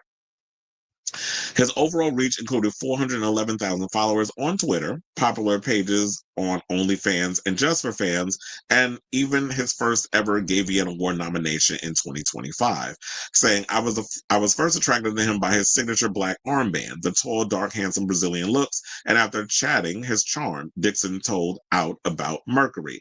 The first night I met him, we filmed, and his friendly demeanor instantly sparked the chemistry that carried throughout the experience. We wanted to hang out after, and where did we go? In-N-Out Burger. Now, Dixon added, over dinner, I got to learn more about him. Mercury was married to a man who he loved dearly, had an interest in music production, and had a gymnastics training background. I thought to myself, isn't this 6'2" muscle man a bit tall for gymnastics? I did, however, ask him about his mysterious armband. He said, one day I will tell you, adding to the enigma. Now, one of the things I did not know is that Roman's husband passed away last year. They said that Dixon elaborated on certain details about his personal life. However, it's important to note that Dixon was very respectful of Mercury, taking a few days to share any statement before checking in with other involved parties who were also mourning Mercury's loss. Sadly, Roman's husband passed away last year, leaving him lonely and crushed. Even in the midst of his loss, Roman was very persistent, intelligent, and organized. So now, they also got into the cause of death. They said, I was informed by the family that his passing was due to hypertensive cardiovascular disease, meaning he suffered from a heart attack. Although his physical heart had issues, his spiritual heart always shined by helping others. I like to believe that he is now in the heavens back with his husband. Although we worked in the adult industry, Roman was much more than that. His legacy will live on. Now, Dixon believes that Mercury made a big statement in the adult film industry with his professional studio shoots and collaboration fan page work. He said he had a passion for what he did.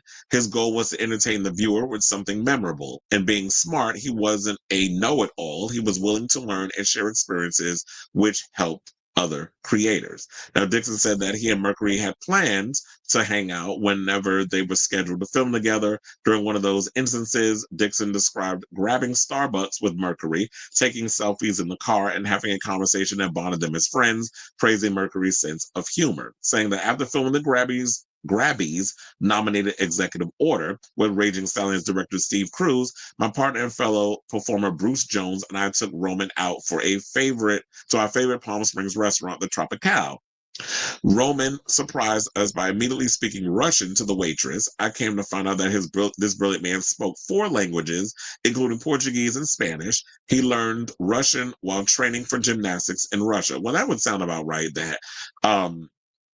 Yeah, if you're going to be doing gymnastics, I think even Johnny Weir was like that too. Like he spoke fluent Russian. Like when you're dealing with a lot of Russian people who do like workouts and gymnastics and things, it's good to learn a language because you're going to be talking to a lot of Russian trainers.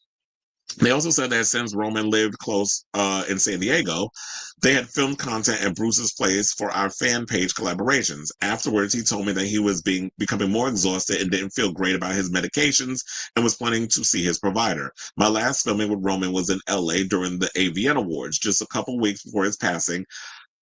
Prior, he sent me a text that I was his favorite daddy and wanted to switch up the roles for our normal shoots and try to do something new to perfect it. With Steve Cruz as a filmographer. We were supposed to go out on the town later that night, but didn't. That was the last time I saw him. This is according to Dixon. Now, it kind of makes me wonder because I don't know if he was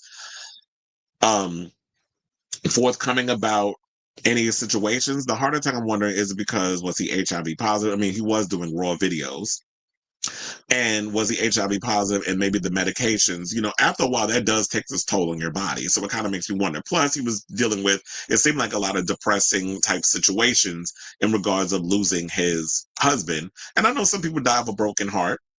So these are things I was just thinking about as I was promoting this or talking about the story. But I'm here for, unfortunately we lost another one in the industry. And I just want to play a proper homage to Roman. So, because I don't feel like, even though we talked about it in passing, it was unconfirmed but this is like the proper one. And it's from a friend who actually knew him that wanted to get that story out there. So I say all this to you guys. What do you think of this story about Roman Mercury's death? Whatever your thoughts are, let me know in the comments down below. Because Robert says, I need a queen to win, but damn it, this straight guy played the game better than Bob did, even though he was a traitor. I still have not watched the final episode of The Traitors. I have to get into it. I'm not getting into it. I got to watch that in the reunion. I've just been busy. I didn't really know much about Dylan before he did Traitors, but he seemed like a sweet guy. Yeah, I didn't watch that show that he did with his brother Zach, but Dylan was like, oh, Dylan's a cutie. And then he was out here talking about that, because he made a comment about not showering all the time. And people were trying to say he stunk. And then he posted a picture of himself in like a pair of like bikini briefs. And he went swimming. He said, you go swimming, the chlorine kills all the germs and everything anyway. So yeah, he's like, when I'm talking about showering, like I'm always in the pool swimming around. So yeah, I'm not putting soap on my body. Although which people said that actually will dry out your skin. Like you should not be showering every day. One time, before you go, any thoughts on Janet, someone to call my lover going viral on the Clock app? I had no idea about it until you just mentioned it. I may have to look further into that. But yeah, I didn't hear anything about that. The only thing I know about Janet recently is that she went to the Sabrina Carpenter concert. Like I remember you was telling me that, and then some of the gay blogs, like Pink News, was talking about it, that she went to a Sabrina Carpenter show. So that's the only thing I knew about that. I had no idea about the whole her song going viral on the Clock app. But I think like that's a good thing. Look, if people actually if people are getting into Janet's music and keeping her alive, even though she ain't putting out nothing new, then I think that's good for her. That she's gaining new fans. Liz and Tell had a trend going right now. Does it? Yeah, I ain't know about that either. I'll tell you, I've been so busy with a lot of stuff. The only things I know about is the topics I brought up on this show. I feel like I'm falling behind. But anyway, um, I got to go, chair. So thank you all for tuning into this latest episode of Chris Avalon Unfiltered. Please hit that like button and that subscribe button. Also be sure to smash the notification bell so that way you know when we go live with a brand new episode of Chris Avalon Unfiltered. Thank you all for actually chilling and hanging out with me this early in the morning. Like I was up here at 10:30 in the morning giving y'all a show. So love all the you loyal fans that come in during the live chat, always in the comments with me to help Kiki and all this other stuff. Y'all gonna have to wait for that opinion because the longer I stay on, the later I'm going to be. So um I'll have to save that for a morning episode because that'll probably have to be something I gotta break down. So love you all for watching. Thank you all for tuning in. I got to go, as I've been saying. And until next time, which will probably be Monday. Ciao, darlings.